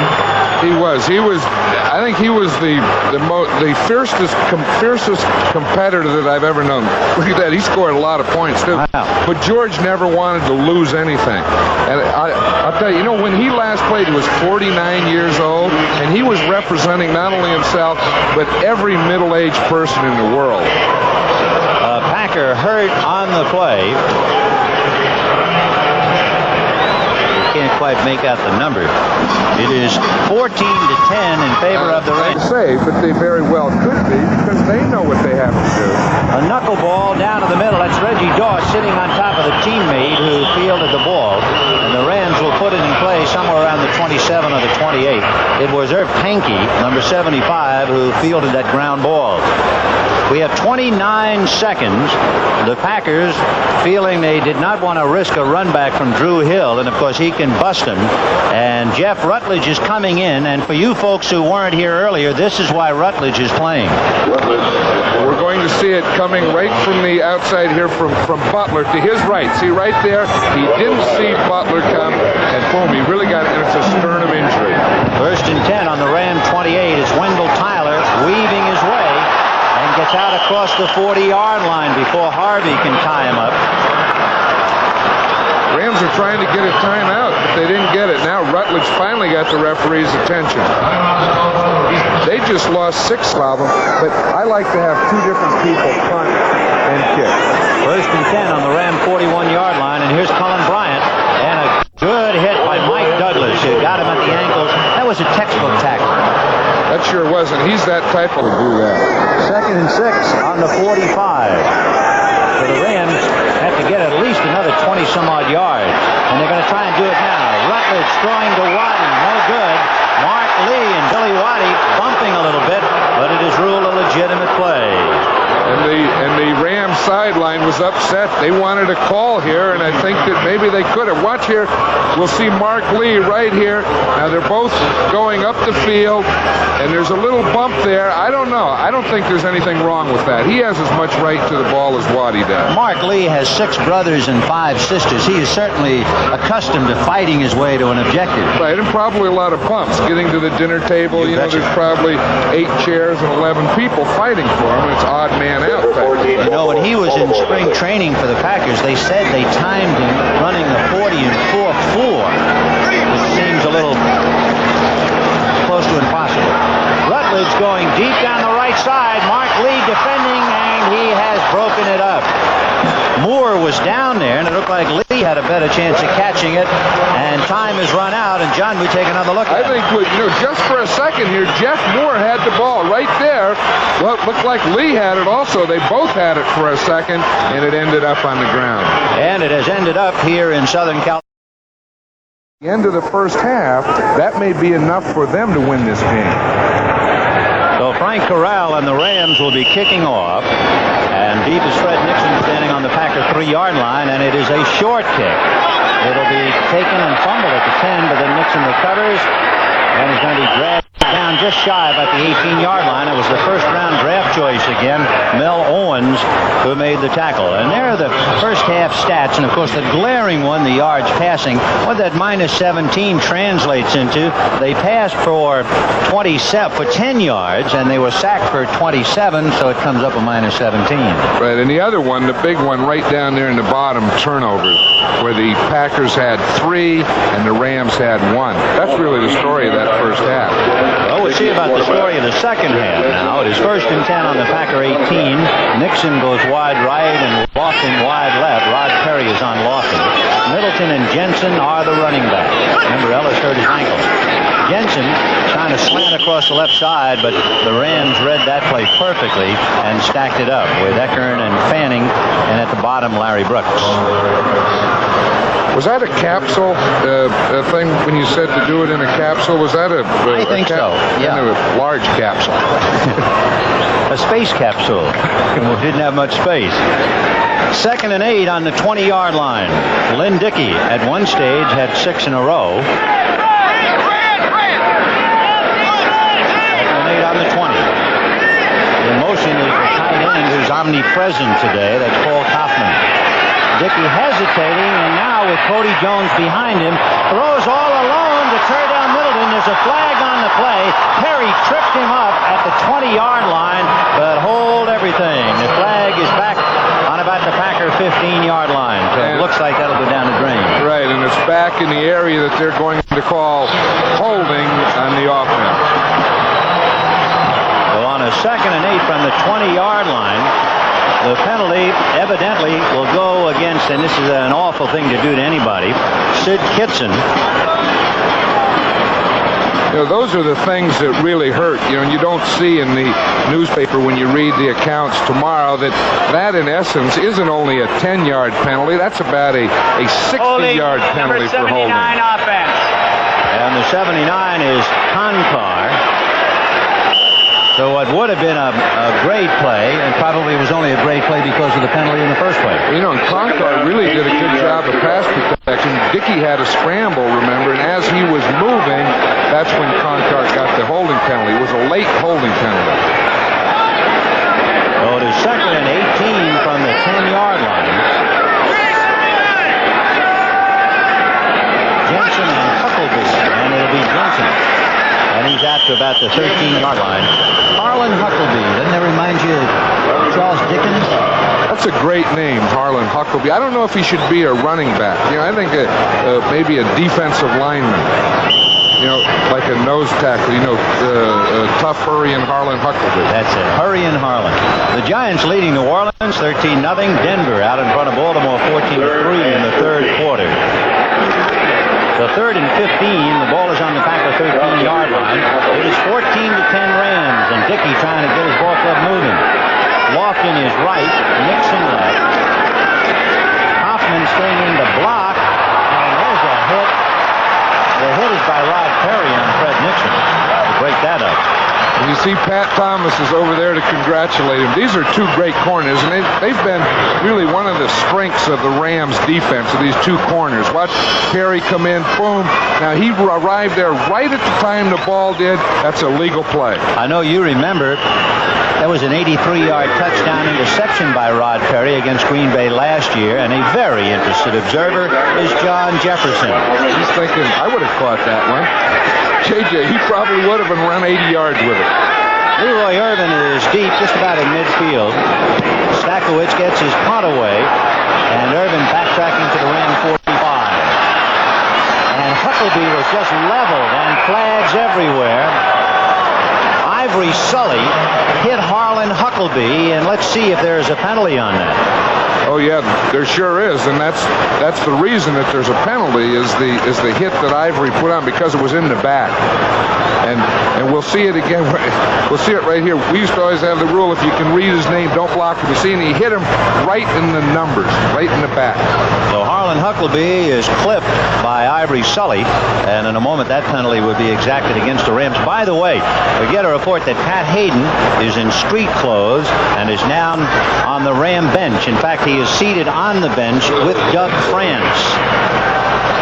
And the preliminary report we got was that Hayden dodged a bullet, that he could have been seriously injured, and the preliminary x-rays show he was not. There is Pat, sitting with another fella banged up, Doug France, who has a bad shoulder. And they're talking about it. Looks like Doug France was pointing to the position where it happened. And Illegal I don't, block you know, above Pat, the waist from the I rear. can't talk Number while he's 37 on the return. You can't do that when they're talking. You can't talk. But what I was saying was, you know that Pat Hayden never did see that coming, and I think Doug France was explaining it to him. You know the only time we can't talk? When they count down to 1 and they're down to 2, 1, adios. It is 1st and 10 Rams on their own 35-yard line. Rams leading Green Bay 14-10. Cullen Bryant and Wendell Tyler behind Jeff Rutledge, who has been a quarterback for the injured Pat Hayden. That's Tyler. Mike Douglas grabbed him from behind as he got across the 40-yard line and dropped him at about the 42. You see Mike Butler run through there, number 77. They didn't even block him, and Tyler ran right by him. Butler saying, what happened? Let's watch it from the rear here. We'll see, right on the right side, we'll see Butler come up the field. See right there, and Tyler just ran right by him, cut inside. Look, there's Butler saying, where'd he go? Oh, there he is. We got him. I'm okay. Mike Douglas trailed the play all the way. So it is 2nd and 3 on the 41-yard line of the Rams. Justin Denard wide left. They're going to stay on the ground. And John, I guess, with the rookie at the wheel, they're going to stay close. There's Pat Hayden. You can see the left arm is getting some support. A severe bruise somewhere in the ribs or up around the sternum, the collarbone area. I would think so, because that's usually how they would do that, for the sternum or collarbone. And then maybe that thing around the waist could also be for the rib. It is 1st and 10 on the Ram 46. A hard-working Cullen Bryant is the short man out of the eye. Second man, Tyler, started right, cut back, and he cut into the hands of a couple of defenders. But it was still a good move, and that's John Anderson, number 59. He's the man who broke his arm 3 times. We'll see this again. It looked like it was a delay type thing. See, he starts in, bounces to the out. Look at those cuts. He's with great balance and movement. Now he's making a few moves, and of course it didn't have any effect on John Anderson because he was coming from the side. You know, Wendell Tyler only had 30 carries all last year. So the Rams have to be better now that he is physically better. There's a lick laid in there on Cullen Bryant by Cumby. Last year, Wendell Tyler had a dislocated hip in an automobile accident in July. Later on, a hyperextended elbow. Meanwhile, Bryant, of course, 6'1", 236, he just grinds him out. He sure does. And I tell you, that's not fun for those linebackers to have to sit in there, take on a block of a big guard like Hara or Hill coming on them, and then after they get rid of that, boom, they have to take on Cullen Bryant. Look at this one. Giants are doing in New Orleans, 20-0. The same New Orleans team that upset the Rams last week. Rutledge is going to be grabbed by Casey Merrill, and Mike Douglas was holding on to Merrill. The big Casey was in there. Remember, he recovered the Tyler fumble earlier that led to the first Green Bay touchdown. Let's see if we can see Casey Merrill again. I think that this is, of course, the Rams haven't passed a lot, but this is probably the worst job of pass protection that I have ever seen them do. The quarterback just doesn't have a chance. Of course, a lot of people should have pointed that out before Pat Hayden's injury. The offensive line for the Rams has gotten a lot of tremendous publicity about how good they are. Well, they are good. They're really quite a group. Look at that, 4 sacks today. You shouldn't allow that many in 10 games. 2nd and 25 from the 42. Rutledge high down the middle. There's Drew Hill. Just overthrew him. Maybe one step. That was wide open. That was one of those double zones where the safeties both rotated to the outside. And we'll see Hill get right into the middle of it. Now, of course, we watch the pass protection here. It's a stunt. They pick it up. Look, Rutledge looks to the right, finds Hill in the middle. Look, both safeties had rotated to the outside, and there was nothing between Drew Hill and the goal line except grass and dirt. Well, Jeff Rutledge, who came to the Rams with a great reputation, he broke Joe Namath's touchdown pass record at Alabama when he threw 30. So he's got to have a lot of ability, even though he hasn't had a chance to show it. And Merrill's got him again. Casey Merrill with yet another sack. one thing, now Casey Merrill is listed as a right end. In that situation, he was playing right tackle, and he came over the left guard number 72, Kent Hill, on that play. So, it's not always the way they're listed on the starting lineup because they do move them around. Green Bay goes from a 3-man line to a 4-man line in passing situations. And the Rams went from a 2nd and 2 on the Packer 47 to a 4th and 29 on the Ram 34, and you're looking at Fred Nixon, the deep man. Johnny Gray is about 7 yards in front of him. The wideout for the Rams can't get down there, so that means Nixon has a chance to get across the 30 to the 35. Lucius Smith is the wideout, number 23, but he was picked up and could never get to the punt receiver. So it's 1st and 10 on the Packer 38, 14-10 Rams. Jeff Rutledge, since he's been in there, has been sacked 3 times. And the Packers, trailing by 4 points, have the 1st and 10 on their own 38. Kaufman in motion wide left, so they have a slot left with Lofton. Play action fake to Jensen. They set up the screen to Middleton, and Pat Thomas just ran right through the playbook and dumped him. And then there's another tackle by Pat Thomas. I bet you he's made 7 or 8 tackles. Did you see that sideline shot of Dan Radakovich? He's the offensive line coach. He was working on Kent Hill. He was working on his jersey to keep it tight. He was playing because they tape their shoulder pads to their jerseys. As we watch this play, a little fake in the line, throws out here to the screen. Now watch Pat Thomas come up, and he always hits him in the same place. Did you notice that? Sure does. He's always right at him below the knees. He could be a shoe salesman when he finishes. Why? He's down there. 2nd and 14 on the 34. The motion is Kaufman, picked up by Nolan Cromwell. And under the rush, down goes Dickey. Coming in from the right side, they couldn't pick him up, was Ivory Sully. And then Jim Youngblood came in, but here's the kid who really did it. We'll see it. The Rams, just about on every passing down, have blitzed a linebacker and or safety. We see it here. There's Sully. There's Youngblood right there, both a safety and a linebacker. Jack Youngblood, hands in the hip, saying, not bad, guys. Pretty good play. That was the 3rd sack for the Rams, so it's 5-3 sacks in favor of the Packers. There's Pat Hayden with that arm being supported.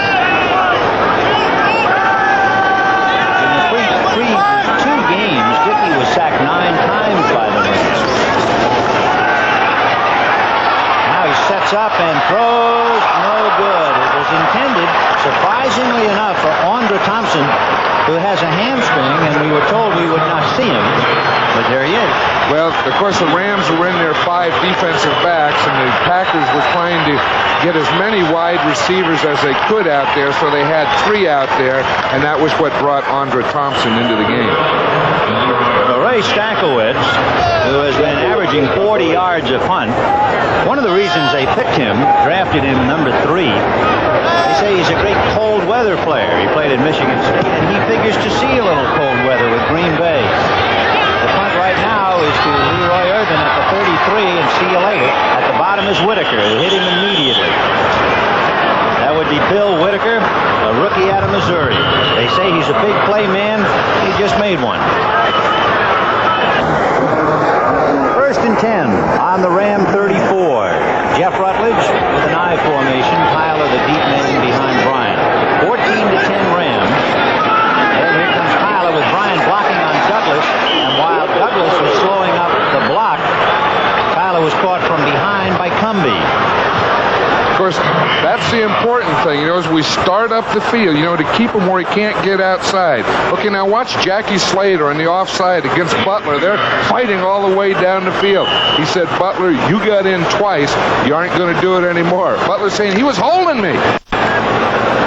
And on the other side, Casey Merrill has 2 sacks. We'll probably take a look at him in a little while. Take a look at that. 21-10 Denver in the 3rd. 2nd and 8 on the 37. Rutledge on a quick right side pass, and he threw it out of bounds. He almost completed it to James Lofton. James Lofton catches a lot of passes, and he's in the open most of the time. He's very tough to cover, and the Packers didn't see him, and they left him there. He was just a little wide. So it's 3rd and 8 on the 37 for young Jeff Rutledge. 3 years out of Alabama. He had mononucleosis last year and was on the injured reserve. You look at a very thoughtful Ram bench. Nolan Cromwell, maybe thinking of beautiful days back in Kansas 47. Rutledge with Hara and Slater keeping Butler out. And it is intercepted by Harvey. Maurice is to the 40, to the 35, to the 30. Harvey to the 25, and Cullen Bryant tackled him at about the 17 or 18-yard line. Face mask will be against Cullen Bryant, so to add to it, there'll be a face mask penalty against Bryant, the tackler. Interception by your man, Maurice Harvey. Man, he's Harvey. He's going to keep that ball. He says, I'm going to keep it and take it home with me. I don't want you to have it. Now, watch Rutledge here. The ball, as he throws it, he gets away from a little.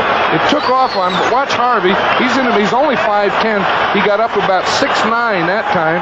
He has a little hamstring problem. I'm surprised he made this cut here. But he did. He said, I want some more yardage. Maybe a touchdown. But right there, there's the face mask right there. Did you see Cullen Bryant? So it's a 43-yard play with the interception, return, and the penalty. And it is 1st and 10 on the Ram 12-yard line. Boy, there have been a lot of mistakes. Mistakes, and you don't think those turnovers can change a game. I mean, the Rams had things going. They had a little lead. Now, boom, the Packers are knocking at the door. Jensen and Middleton behind Dickey, and it's Gene Jensen. And he squeezes across the 10 to about the 7 or 8-yard line. Picked up close to 4. And it was George Andrews who finally brought him down along with Cody Jones. Of course, Jerry Ellis, I'm sure they'd like to have him in there now, but he had an ankle injury. They taped it up, and they're not sure if we'll see him anymore this half. I would think if we were going to, we would see him now. Jensen has done an excellent job just being signed. Little did number 33, Jensen, realize he was going to figure so prominently. And he's carrying a big load along with Curdell Middleton. So to 2nd and 5, they spotted it on the Rams 7. And the Pack trying for a go-ahead play. That's Middleton, and he is stacked up by Jack Youngblood. I think that's the first time we've mentioned Jack's name today. I think so. And, you know, the one thing, the last time the Packers, look at that dust and the dirt. The guys are sweating, and this is great. You like that, dust and dirt, and the guys are sweating. Yeah, guys sweating. They smell a little out there. But, you know, He's heavy into deodorant. Right, the last time that the Packers were down here, they didn't have any success, and they had to settle for a field goal. I would have thought that they may have gone for a play pass and try and pass the ball into the end zone, because they really, in this area, haven't had any success running. Well, it is 3rd and 6 on the 8. So they lost a yard on that play. Dickey trying to go wide with Middleton, and he's going to be punched down shy of the 5, maybe the 6-yard line. And I'll tell you, the Rams are showing a lot of spirit now defensively. Jim Youngblood along with Pat Thomas in there. Bart Starr's probably saying, we should have passed one of those, and I'm surprised that they didn't. They, you know, that does take something out of your team, and they got down there once, and they had to settle for a field goal, and now they have to do it again. And they had 6 yards, and they're trying to run a sweep here. We see the line coming at. We see him turning up. Middleton trying to get it turned up. It's well contained, and of course there's 3 or 4 Rams right there in the dust. Look, I love that stuff. So it is 4th to go on the 4. Stackowitz holding, and Stenerud kicks it up, and it's good. So with 4:45 left in the 3rd quarter, the Rams 14, Green Bay 13.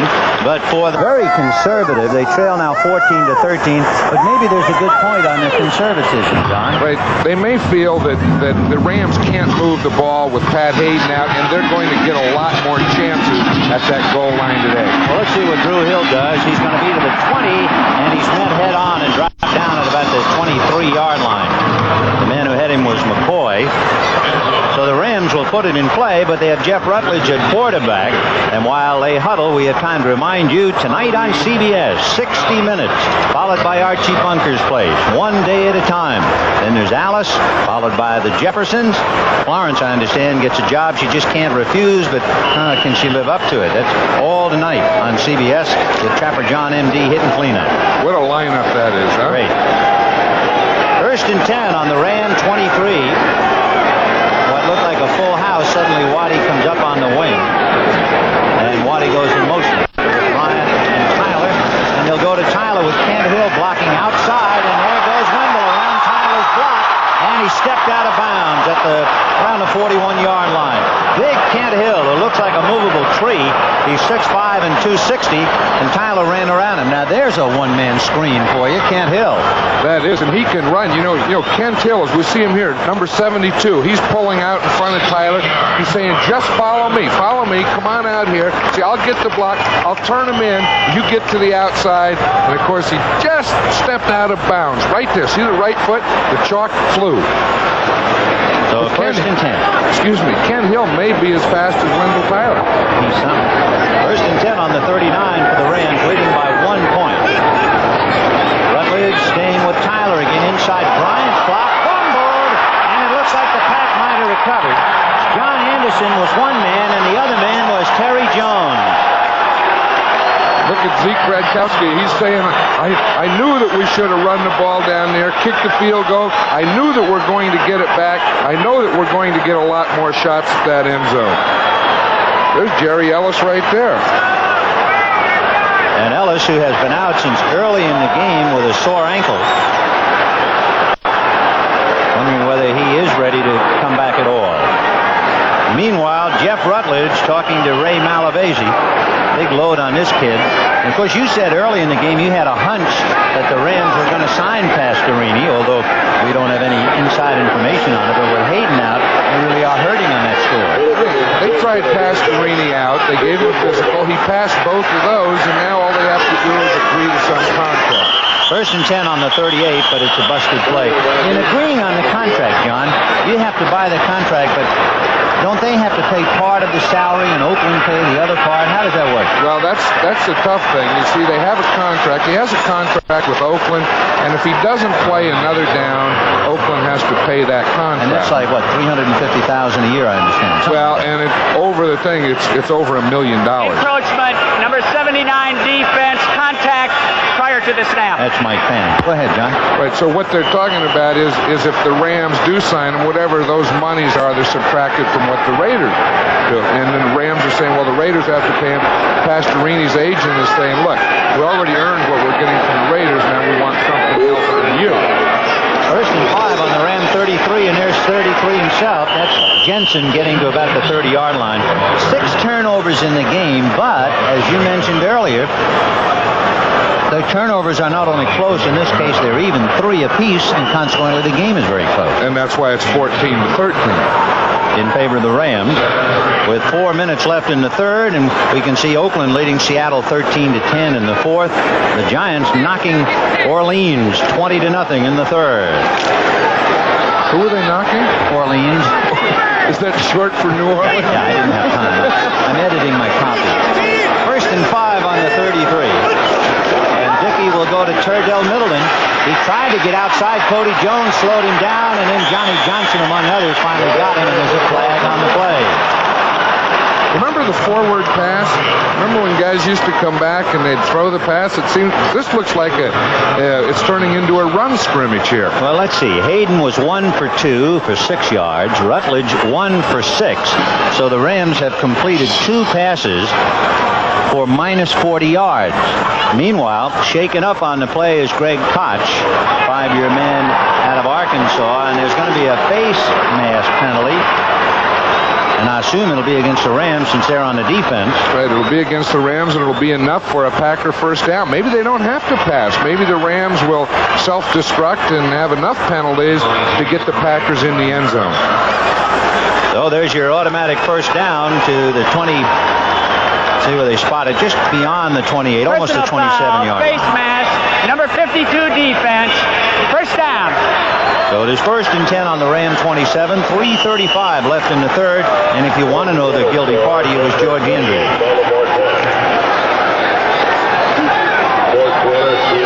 Fred Nixon goes wide right. Coffee, the tight end, is a tight end. That's news. He's on the right side. He's been all over the field today. Lofton is wide left.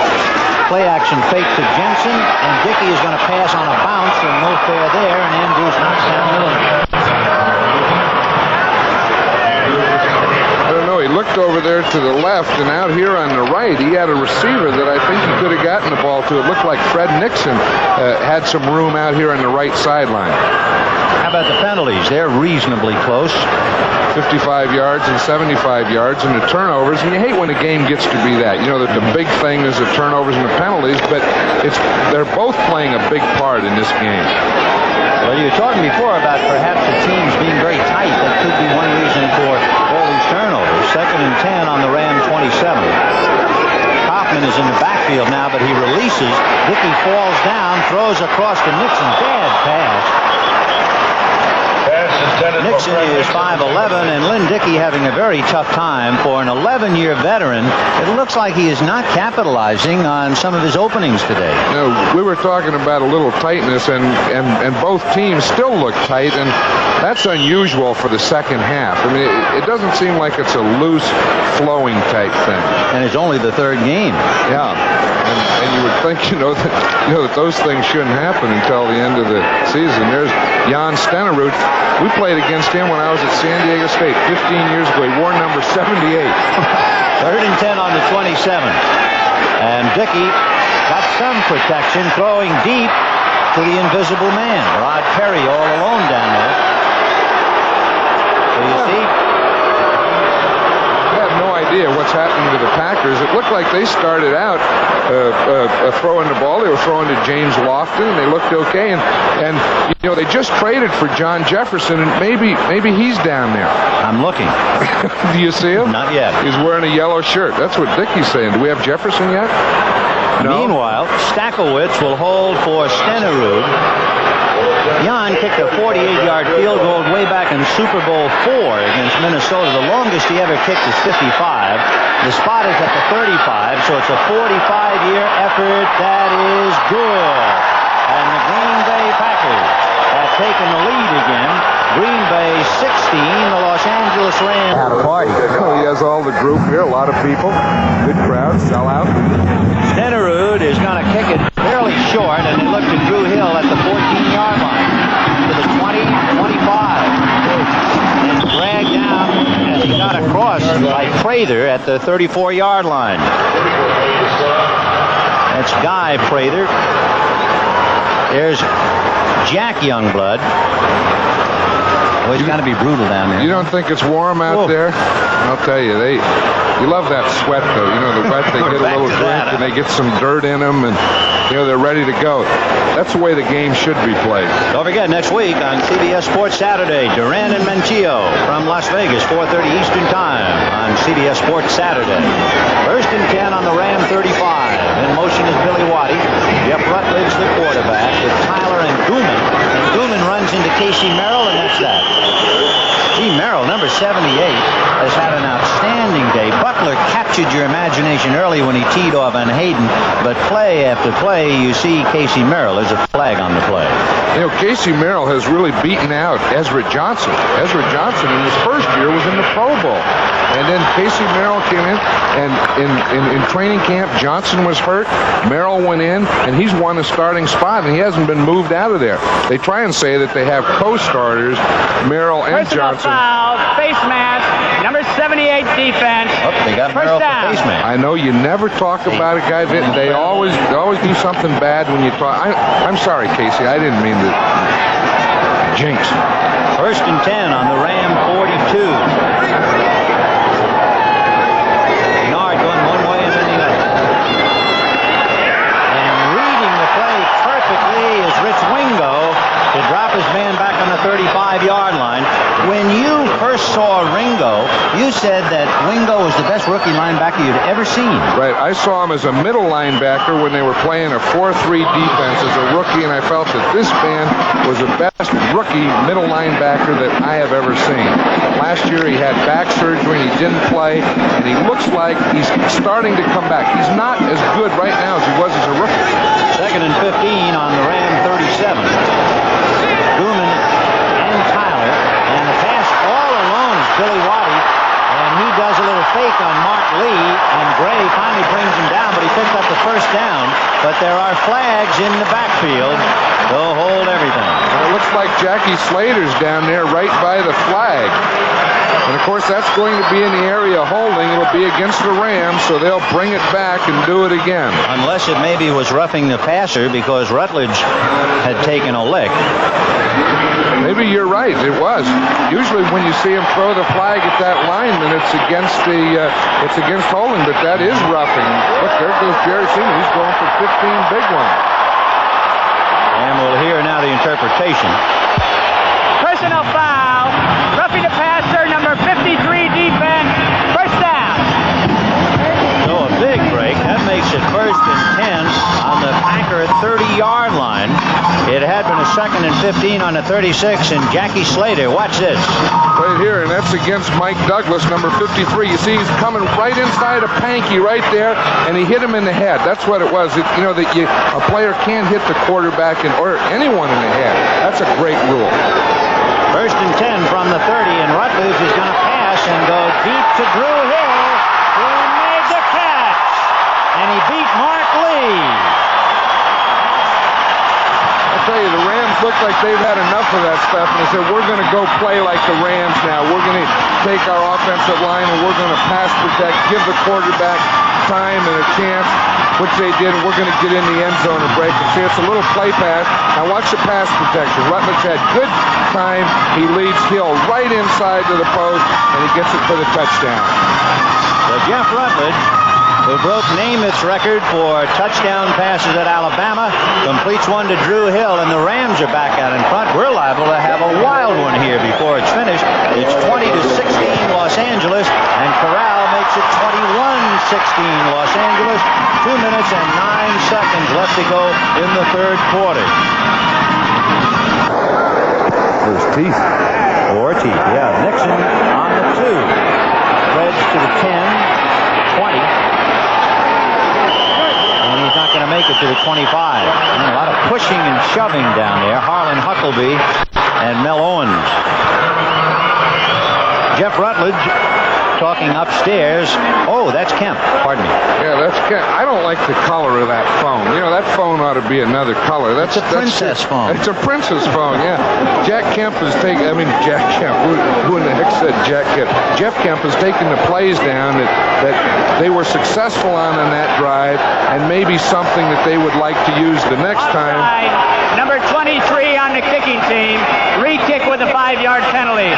That's Lucius Smith, who was the wideout on the kick, and the penalty called against him, so they'll have to re-kick. Anyway, Jeff Kemp will take the plays down that one were successful in that drive and two that they would like to use the next time, and then he'll talk to Jeff Rutledge about those plays. There's the schedule next Sunday. An awful lot of people watching this game today are going to see a dandy next week. Atlanta Falcons at Cleveland, and luckily you and I'll be able to see that one as well. Minnesota will be at Green Bay. The Giants later on will be at Dallas, and the Saints at San Francisco. Check your local listings for time as Jackie Slater with some ice to his face, trying to forget this 89-degree weather. There is Harlan Huckleby. 2 years out of Michigan. He was originally drafted by New Orleans, but he decided to play a year in Canadian Football League, and Green Bay picked him up last year. And Huckleby, instead of Fred Nixon, is going to return. We told you Kaufman is everywhere, the tight end. He's up on the 25-yard line to the right of Harlan Huckleby. And Huckleby will take it at about the 8, to the 20, to the 30, following Kaufman, and there's not enough real estate for him. He goes out of bounds in front of the Ram bench, and they'll mark it across the 30 at about the 32. Okay, now Zeke Bredkowski is telling Lynn Dickey there, the last few times we had good drives, we had good field position, and we had to settle for a field goal. Let's go in and get one of those things called a touchdown and 7 points. We saw Lynn Dickey just run into the huddle. Earlier in the game, Dickey completed 6 consecutive passes. In the second half, he is 1 for 6 for a -4 yards. I don't know what caused that other than maybe getting away from James Lofton. I think he should, get back to that. Get back to getting Lofton some things. 1st and 10 on the 33. Jensen and Middleton, both backs flare and release, and Dickey going down. Reggie Goss, along with Phil Murphy and Cody Jones. You know, on that play, James Lofton was wide open, but of course you can't fault the quarterback here because the first thing you need is what? Pass protection. He's looking, he sees something, and then boom, there come the group. Cody's left arm, Cody Jones, the left arm hit him first, and then the other big boys moved in. Phil Murphy is somewhere around 290 to 295. Didn't he get up to like 318 during He the was offseason? 318 and he's over 300 now. How would you like to be a quarterback and look downfield and see big Phil Murphy playing? Like the Indies. Second and 19 from the 33. They keep Murphy out so Dickey can pass to Nixon. No good. And a great one-hander by Rod Perry broke it up. If Perry doesn't get those high five in the way, why, I think Nixon would have caught it. That's the thing, you know, they always talk about the short corners of the Rams, Thomas and Perry, but one thing they can do is get up in the air. Now they have pass protection, you see. He had to move around. He gave it everything he had to get it out here. Look at Perry get up in the air. John, isn't that being a little greedy? You have a second and 19. You try to go and get all of it at once. Well, I think you have to mix. Once in a while, you have to do that just to loosen up that defense. See, Ray's saying, okay, good defense, good defense. We need one more now. So now it is a third and 19. Jensen and Kaufman in the backfield. And it's a screen to Kaufman, and reading it was Jack Youngblood, Leroy Irvin, and that's the end of that. So poor Paul Kaufman, who has been all over the field, and when they finally put him on a little screen, Jack Youngblood played it from memory.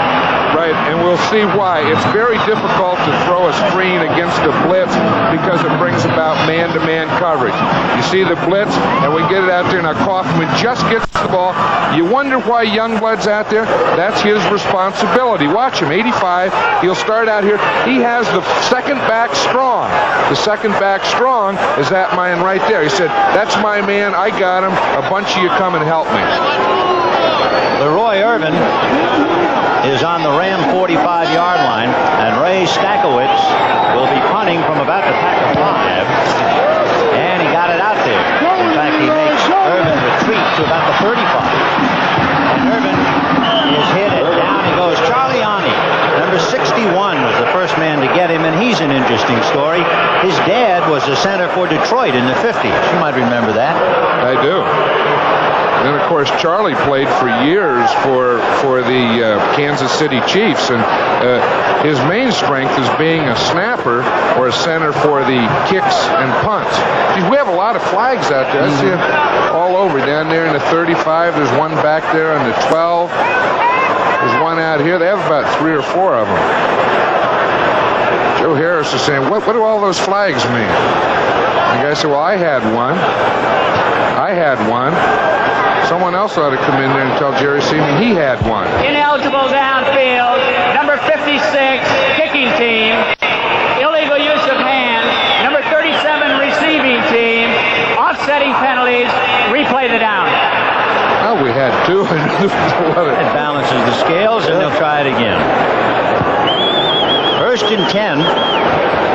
After that punt, and of course all of that is canceled and washed away, so we look at Ray Stackowitz again. The third-round draft choice this year for the Packers.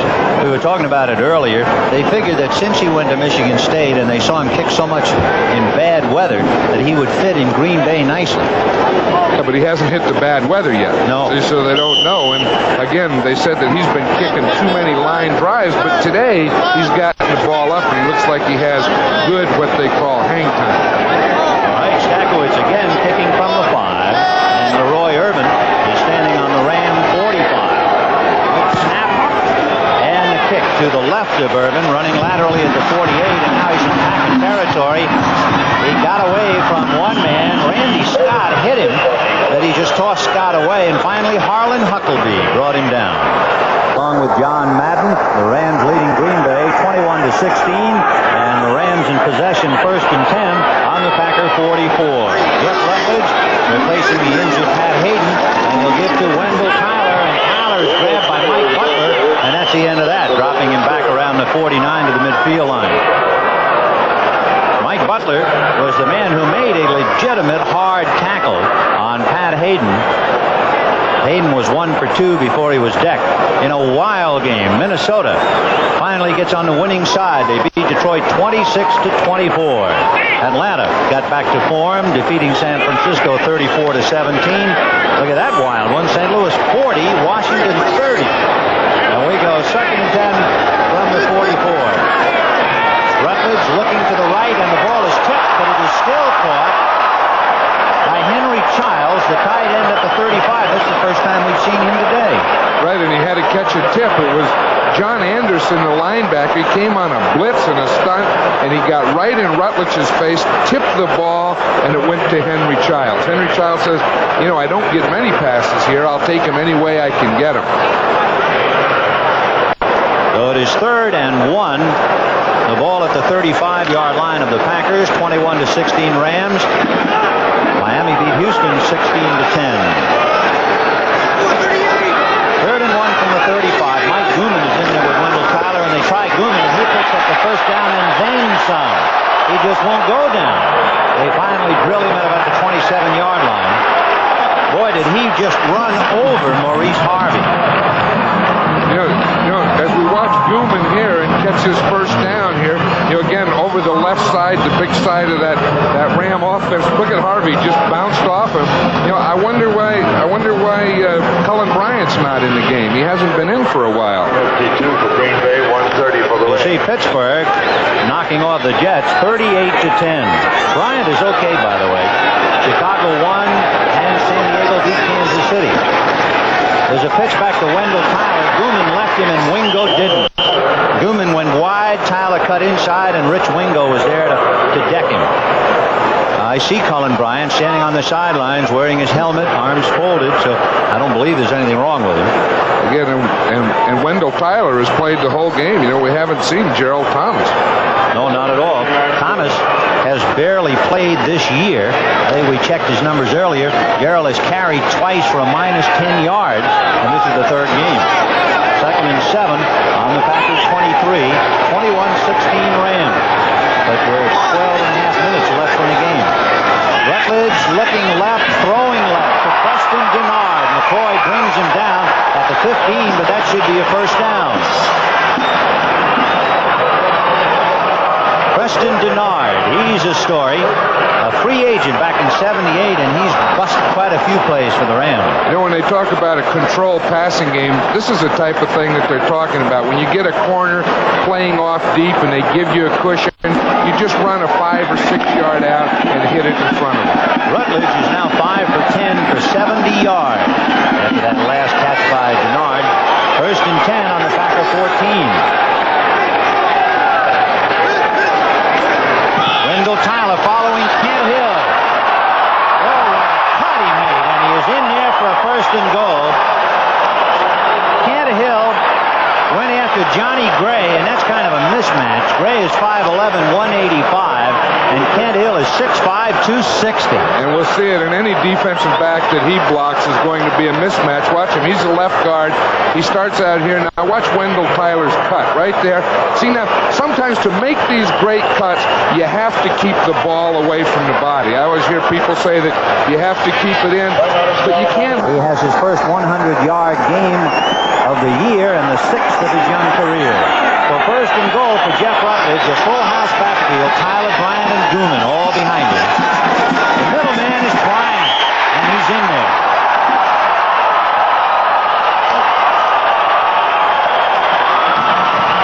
Cullen Bryant. Bart doesn't like that one. We were asking where Cullen Bryant was. He was on the sideline resting up for this goal line play. And again, it was a full house backfield. We'll see the line here. Everyone takes off. The Packers are a little high. Bryant just booms it into the end zone. See, no one got in and was able to fill that hole. See, watch the hole. They're in a stunt. Wingo has 2 men on him. There's no way that he could handle that hole. Tackle stunted to the outside. So the Rams are now leading 27-16, and Frank Corral trying to pick another. And this one is smothered, and it still got through. So it is 28 yards with Bryant punching over from 2 yards out. The Rams are leading Green Bay 28-16. 11:04 left in the game as Frank Corral tees it up. Deep is Harlan Huckleby, and his short man to his right is Paul Kaufman. To his left is Jim Jensen. The wideout that you see, number 42, is Kirk Collins, one-year man out of Baylor, who's been very busy going downfield. So this will be Huckleby from the 13. He runs around Owen, and he got to the 35, and they finally bring him down at the 40-yard line. So a good return by Harlan Huckleby. Once he got by Mel Owens, he had a pretty good run upfield. So the Pack still has a lot of time, but they're going to have to do something with their passing game because they have just come dead in the water. It was ironic. The way he started, you said he was 6 for 6, and in the second half, he's 1 for 6. For a -4 yards. Yeah. And it's usually the opposite. You know, you get started, and then you find out what you can do, and you start to work on that. And the Packers have done the opposite today. Dickey completed 30 passes against the Falcons last week. He has a 1st and 10 on the Packer 40-yard line.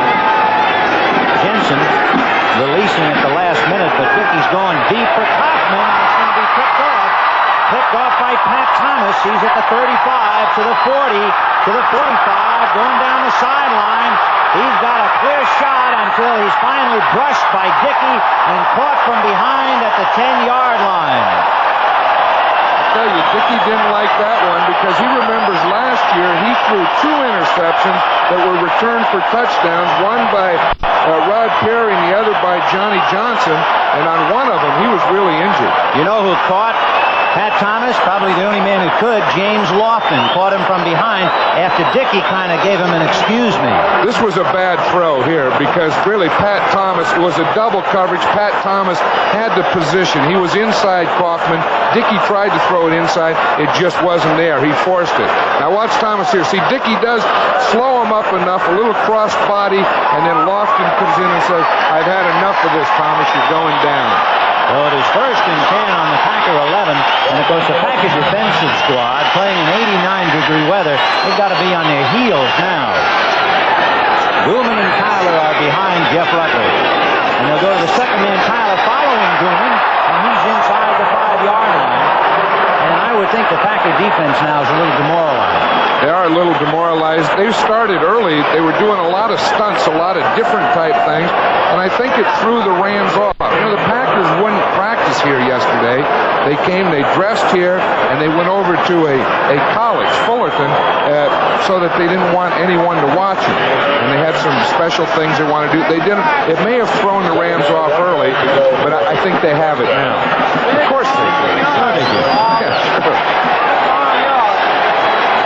Well, the ball is down on about the 3-yard line, maybe the 2. The second man is Tyler. He bumped head on into Mike Douglas and then kept on going a little bit. See, Tyler tried to dive again, but he just couldn't reach the end zone. He was out a little too far, but I bet they'll come back and do it again. He'll say, "I can fly this way." So you know what? They'll see him take off. Look, he gets the ball and tries to fly through the air, but you can't fly 6 or 7 yards. It was interesting to watch Mike Gooman take off just ahead of him. They were going off like it was O'Hare at 5 o'clock. That's right. That's the double takeoff. Double takeoff off one runway. Mike Gooman, number 44, has come out. He's had enough of flying, and they bring in Cullen Bryant along with Wendell Tyler. Cullen doesn't fly. He just runs over. 1st and goal on the 1. Here comes Tyler. He got away from Gray and an in for a touchdown. Johnny Gray had him 1 yard behind the line of scrimmage, but it was a hand tackle, and you're not going to hand tackle Tyler. Not on the goal line. Did you see the umpire that time, Frank Sinkovitz? He was there, and he had to get out of the way of the spike job. Now watch this. There was no flight at all. Watch Cullen Bryant. He's the lead back here. He'll come and kick to the outside.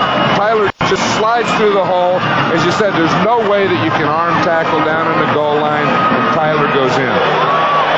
So now, 34-16 in favor of the Rams. Frank Corral trying to round it off to 35. The spot, the hold by Nolan Cromwell, and that's good. And suddenly, for the first time this year, you turning point was early in the half when the Packers had good field position. 2 times they had it. Hoffman on a wing and in motion. Both backs go out, and the pass is to Kaufman. No good. Nolan Cromwell is right there with him. Nolan Cromwell in the 5 defensive back or the nickel setup, he plays the tight end. He plays on.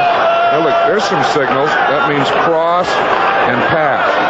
Anyway, Cromwell is a normal free safety, but when they go 5 defensive back, he calls the signals and plays on the tight end. He led the NFC in interceptions last year. He had 8. He wound up in the Pro Bowl, and he is one of the more distinguished players on the Rams team. I think he leads the NFC in ability. That's what's left. 4th and 9 for the Packers, and they're running out of everything. Kaufman goes in motion. Dickey needs a first down, and he throws to Cromwell, but it's no good. Nolan couldn't hold on to it. But there's a flag on the play. Dickey is decked. He's on his knees at midfield, and it's going to be roughing the passer against the Rams, and I assume it's going to be against Leroy Irvin because he's the one arguing. It looks like it. He was on a blitz, and again, the Rams do that a lot from their 5 defensive backs or their nickel. It seemed like they've blitzed every time, and Leroy Irvin is saying, what did I do? You know, those defensive backs don't get a chance to hit quarterbacks a lot. It's always quarterbacks throwing passes at them, and sometimes they get a little over-anxious when they get close to one. So the penalty exacted against the Rams. That'll bring it to the Ram 19-yard line. 1st and 10 on the Ram 19. Roughing the passer. Number 27 defense. First down. So 1st and 10 on the 19. 5:06 left in the game. 35-16 Rams. Pat Thomas is saying, it's okay, it's okay. You see Jim Youngblood in there? He was upset. You know, he's a real competitor. He's a real linebacker. He's a linebacker. Oh, yeah, goofy eyes. Goofy. 10 on the 19. Dickey has Atkins as the setback. Lofton was in motion, and he's throwing to Lofton.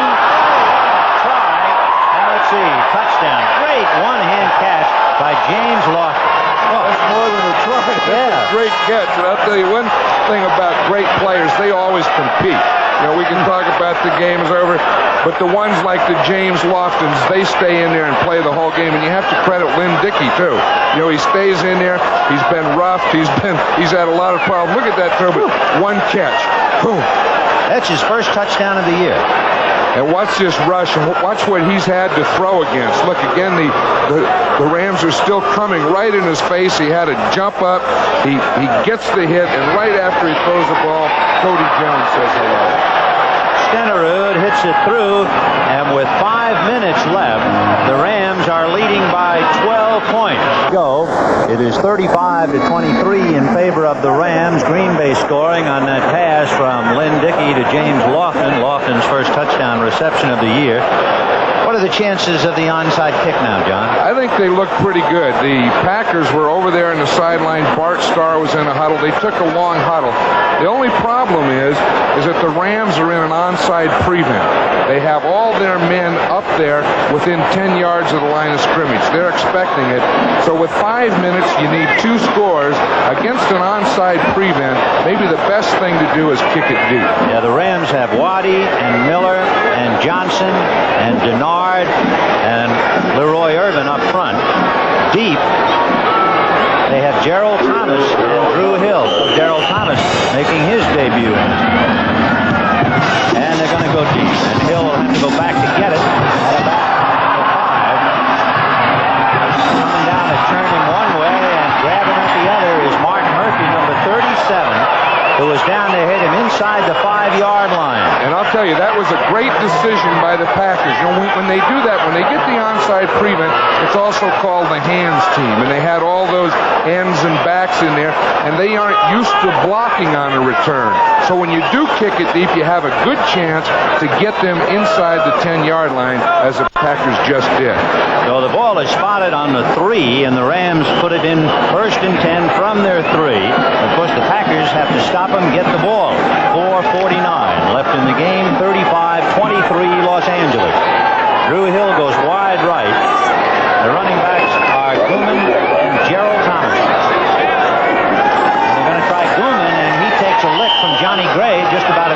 scrimmage and then slides across the 5 for a gain of maybe 3.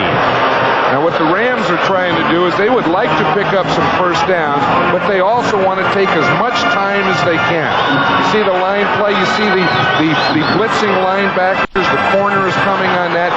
The Packers are up there pressing to make something happen. With time 4:22 and running down. It is 2nd and 7 on the Rams' 6-yard line. Miller and Drew Hill go wide left. Arnold is on the right side. And Rutledge staying on the ground to Gerald Thomas. And Thomas in his first carry of the day gets out to the 10-yard line. He'd only carried the ball twice this year for minus yardage, and they're giving him a little work. I tell you, the Rams have to be careful down here. The one thing that they can't afford is any type of turnover now. It looks like they've gotten away from that sloppy play, and here comes Wendell Tyler into the game. I was just going to say, isn't it a little strange when he's only had 2 carries this year in such vulnerable territory to let Gerald Thomas carry the ball? I don't think so, but the Rams probably just realized that it is a little vulnerable down there, and maybe we better make a change, although Gerald Thomas is still there. It is 3rd and about 2 from the 10-yard line. And they bunch up, and that's going to be awfully close. From this angle, it doesn't look like he made it. I would say not. Now the Packers are taking a timeout, and of course there'll be a timeout after the change of possession.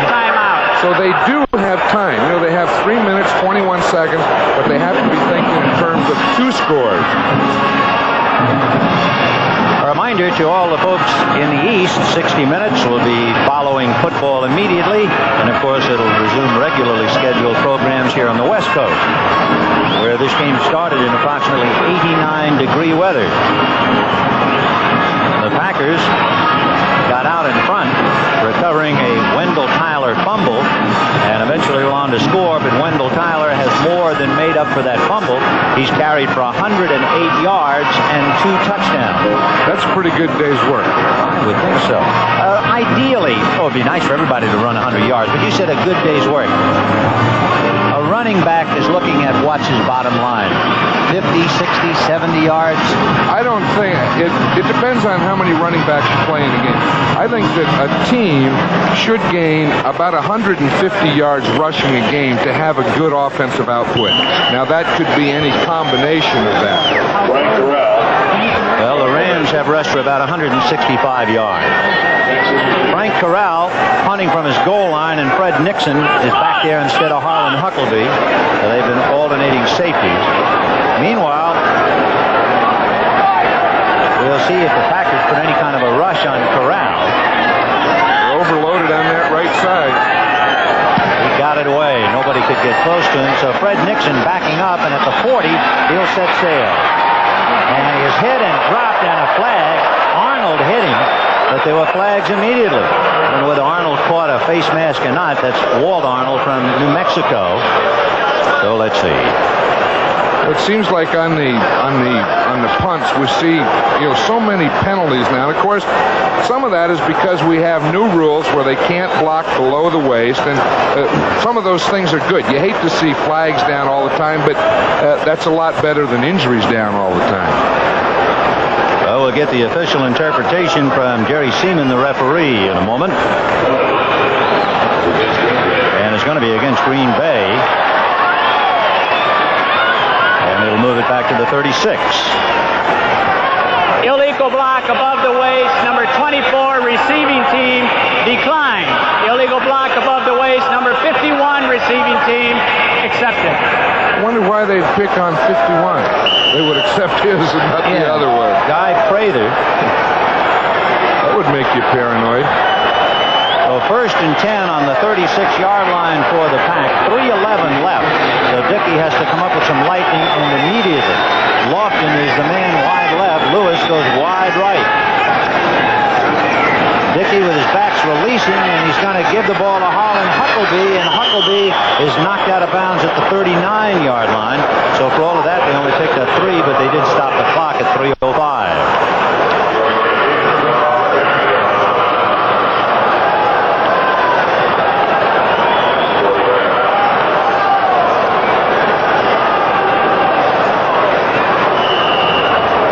We'd like to welcome from everybody who was watching the Giants-New Orleans ball game. The Giants knocking off Bum Phillips and George Rogers and company 20-7.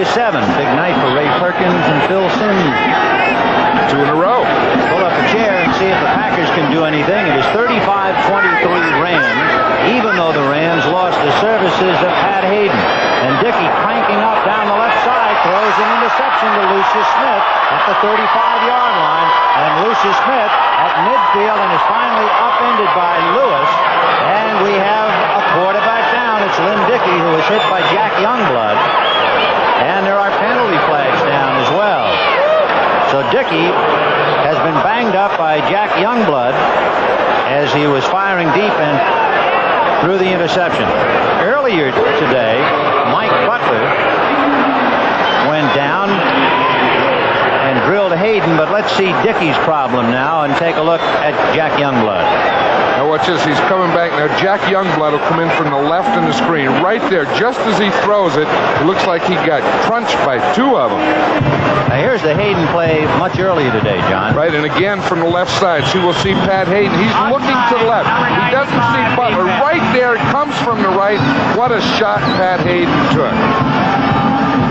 Right, we see Jackie Slater is blocking against number 77, Mike Butler. He gets by him. Hayden is looking the other way. Boom. Apparently, and we say that with fingers crossed, it was not as serious an injury as it first appeared to be. They took Hayden off the field to the hospital for precautionary measures, and preliminary x-rays said no break, a bruise, and I was told a Hayden quote was, "I might play next week," which would be next Monday night. Hayden, however, in street clothing, has seen his backup, Jeff Rutledge, have a good day, 5 for 10 and 70 yards. So Lynn Dickey, he had a fine first half and a dismal second half, and now Dickey is shaken up and he has to go out. The scoring for the folks in the East, the Packers got on the board first, David Whitehurst coming in. Tyler fumbled for the Rams, and the Packers finally scored. But then Joe Harris recovered a Green Bay fumble and ran it back for a touchdown. Tyler recovered after a recovered fumble by Cody Jones. Tyler scored to give the Rams a 14-7 lead. Stenerud kicked a field goal 14-10. He kicked another 14-13. He kicked yet another, and for a moment the Packers led 16-14. But from that moment on, a 30-yard pass to Drew Hill, and Colin Bryant, Tyler, and it has been mostly Los Angeles the rest of the way. Right now, Atkins running out of bounds as he got across midfield, and time running out at 2:48. For all you good folks in the East, again, remember, 60 Minutes will be following football, except on the West Coast. Programs will be seen at their regularly scheduled times. And one of the highlights of 60 Minutes tonight, television, and why it is what it is. We see another Packer injured there, Vin. It looks like Larry McCarron just went off the side, so we not only have a new quarterback on this series, but we also have a new center. 1st and 10 with Charliani, the new center. And the ball at about the 41-yard line. In motion is Kaufman, the tight end, and David Whitehurst looking and goes down the left side, and there's Lewis making the reception no good. He couldn't get both feet down inside the sideline. I tell you, this pass rush is starting to get to the Packers now, and any quarterback really doesn't have a chance here. Watch here, he's just throwing. Watch as he has to throw over Cody Jones to the outside. Boom, 1 foot in, the second one out. Watch the pass rush now here. We'll watch from the inside there. We see the rush coming up the middle from the outside. Doesn't have a chance. Go to 2nd and 10 on the Ram 41-yard line. 2:41 left in the game. 35-23 Rams. David Whitehurst with Kaufman in motion to the right. Whitehurst with Atkins staying in the block, but Joe Harris spins him around and wraps him up. Joe Harris, who earlier today distinguished himself, he recovered a fumble on the 21 and carried it over for a touchdown. Joe now comes up with a sack. And Joe Harris is a linebacker that comes in on passing downs. We see Reggie Doss go to the inside, Fred Dyer to the outside, and Joe Harris splits the two, and Whitehurst doesn't have a chance. There has been a breakdown up front for Green Bay because the Rams coming on strong now. have 6 sacks. Part of it, I guess, is they're teeing off knowing that he's going to go back to pass. Right, of course, and they're just and the Rams have shown the Packers just about every blitz possible today. So it is 3rd and 22 on the Packer 47. And Whitehurst dropped the handoff, but he fell on it, I believe. You can also believe that immediately after football, we're going to go to Brent back at the NFL Today and give you the scores, a complete wrap-up of all the action today. So stay right with us. And then that'll be followed by 60 Minutes. A very discouraged Lynn Dickey, 11 years out of Kansas State, got his club out in front briefly and couldn't hold on to it at all.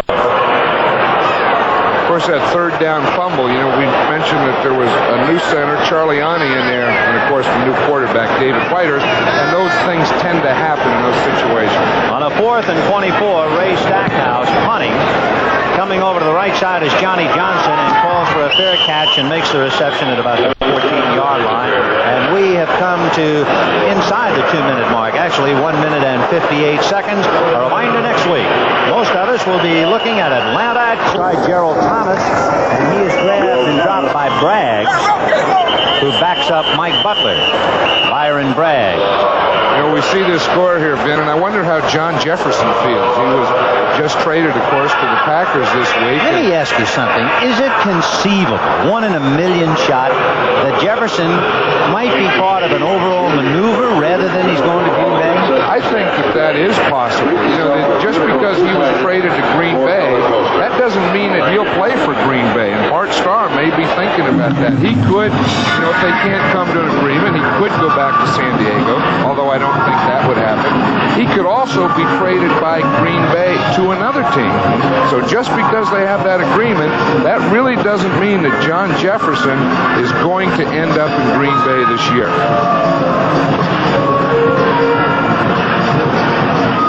Ray Malavasi out from a little heat, I'm sure, and especially with Hayden hurt now. The big story was Don Klosterman wanted the Rams to try out Pastorini, and Ray Malavasi was, let's say, non-committal about the idea. But of course, then, you know, Pat Hayden has the injury now, and I think if they can work out something with Dan Pastorini, that he'll be in a Ram uniform. Jack Youngblood, whom we saw make a sack of Lynn Dickey just a few moments ago. 1:52 left in the game. This is Ben Scully along with John Madden, welcoming the East to sunny Southern California. He was 89 at the start of this game. Rutledge to Gerald Thomas, caught from behind by Casey Merrill, number 78. We've seen that number all day long. Casey, a wrestler who went to school out here at Cal Davis. He's given it the best battle possible. Well, we have come to that time, that dramatic part of the day, John. Very exciting. Where we salute the heroes.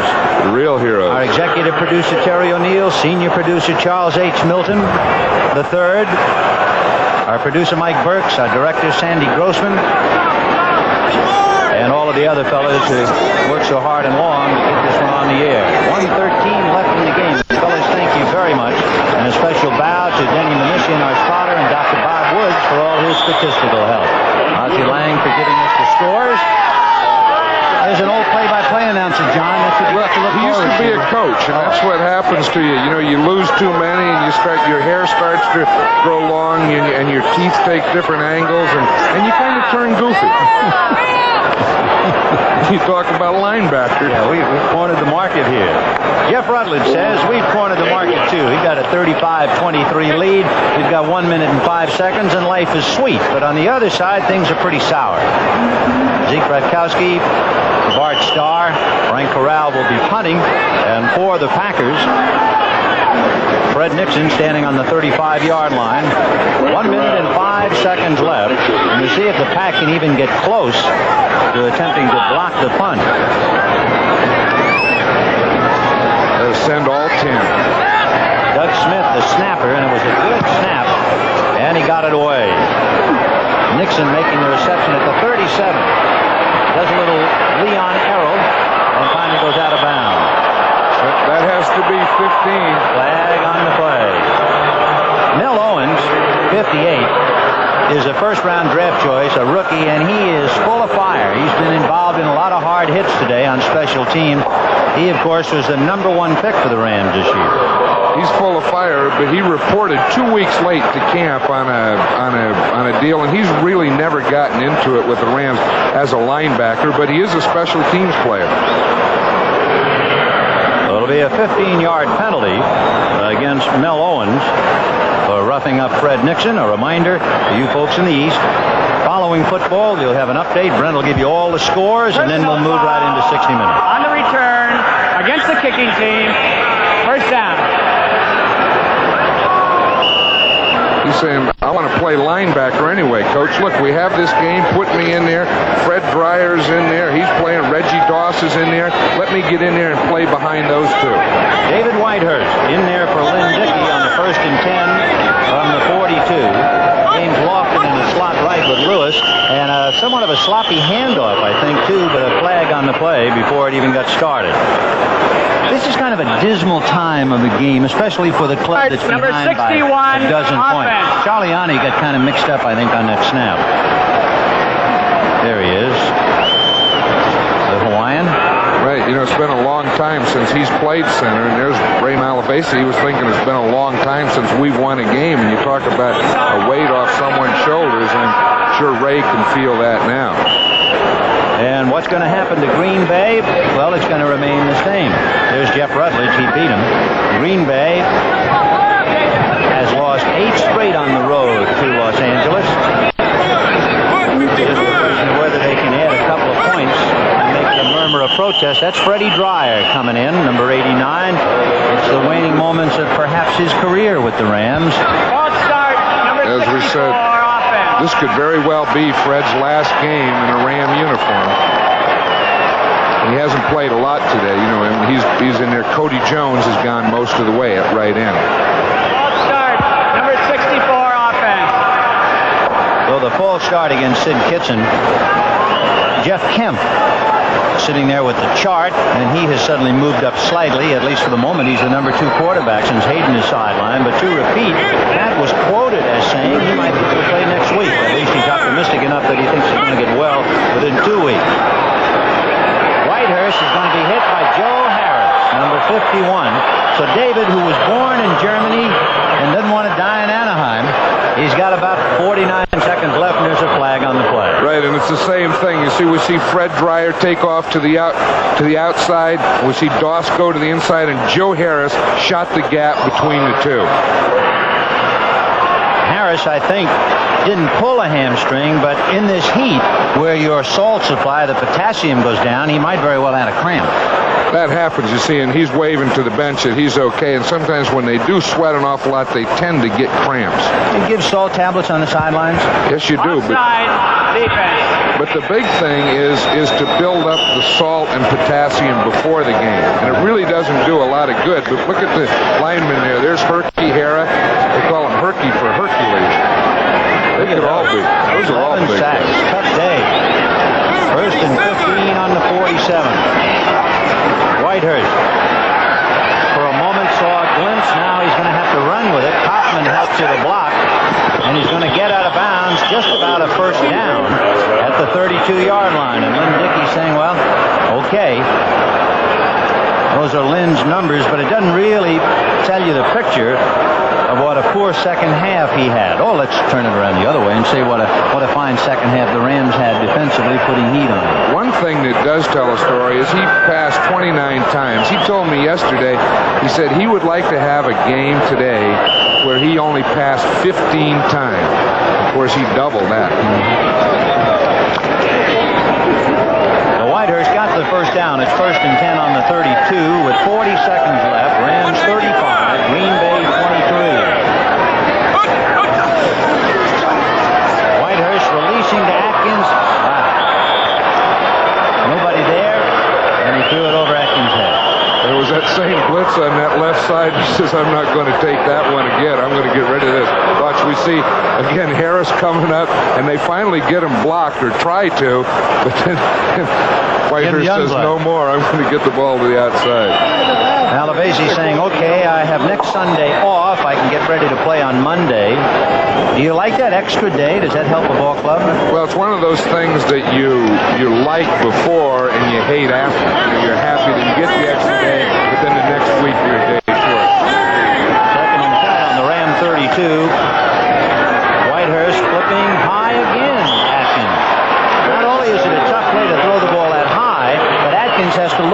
the setting sun. And that's the second one that he's thrown into the sun. And I would think when you're 2 touchdowns down, and if you're not going to throw the ball into the end zone, just run the ball and run out the clock, and that's it. To throw a little loop pass and need 2 touchdowns doesn't make an awful lot of sense.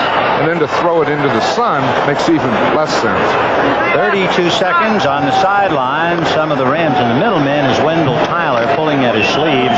He rushed for 108 yards and 2 touchdowns today, although he did fumble, and that led directly to a Packer touchdown. 3rd and 10 on the 32. David Whitehouse down the middle, and it was caught and dropped by Lewis. Nolan Cromwell could not have defended except the tackle, and Lewis looked like he was just tired and didn't concentrate. Whitehurst, when he was a starting quarterback, we see those wristbands. He used to have plays written on his wrist, and if he didn't get the play from Zeke Bratkowski on the sideline, he'd have to pick one off the wrist. But he doesn't have the plays written there anymore. No, I guess after 5 years out of Furman, and there is Jackie Slater's mouthpiece protector. He got a shot in the mouth, remember, early today, and had to apply ice to his okay. He's checking his teeth. 4th and 10 on the 32.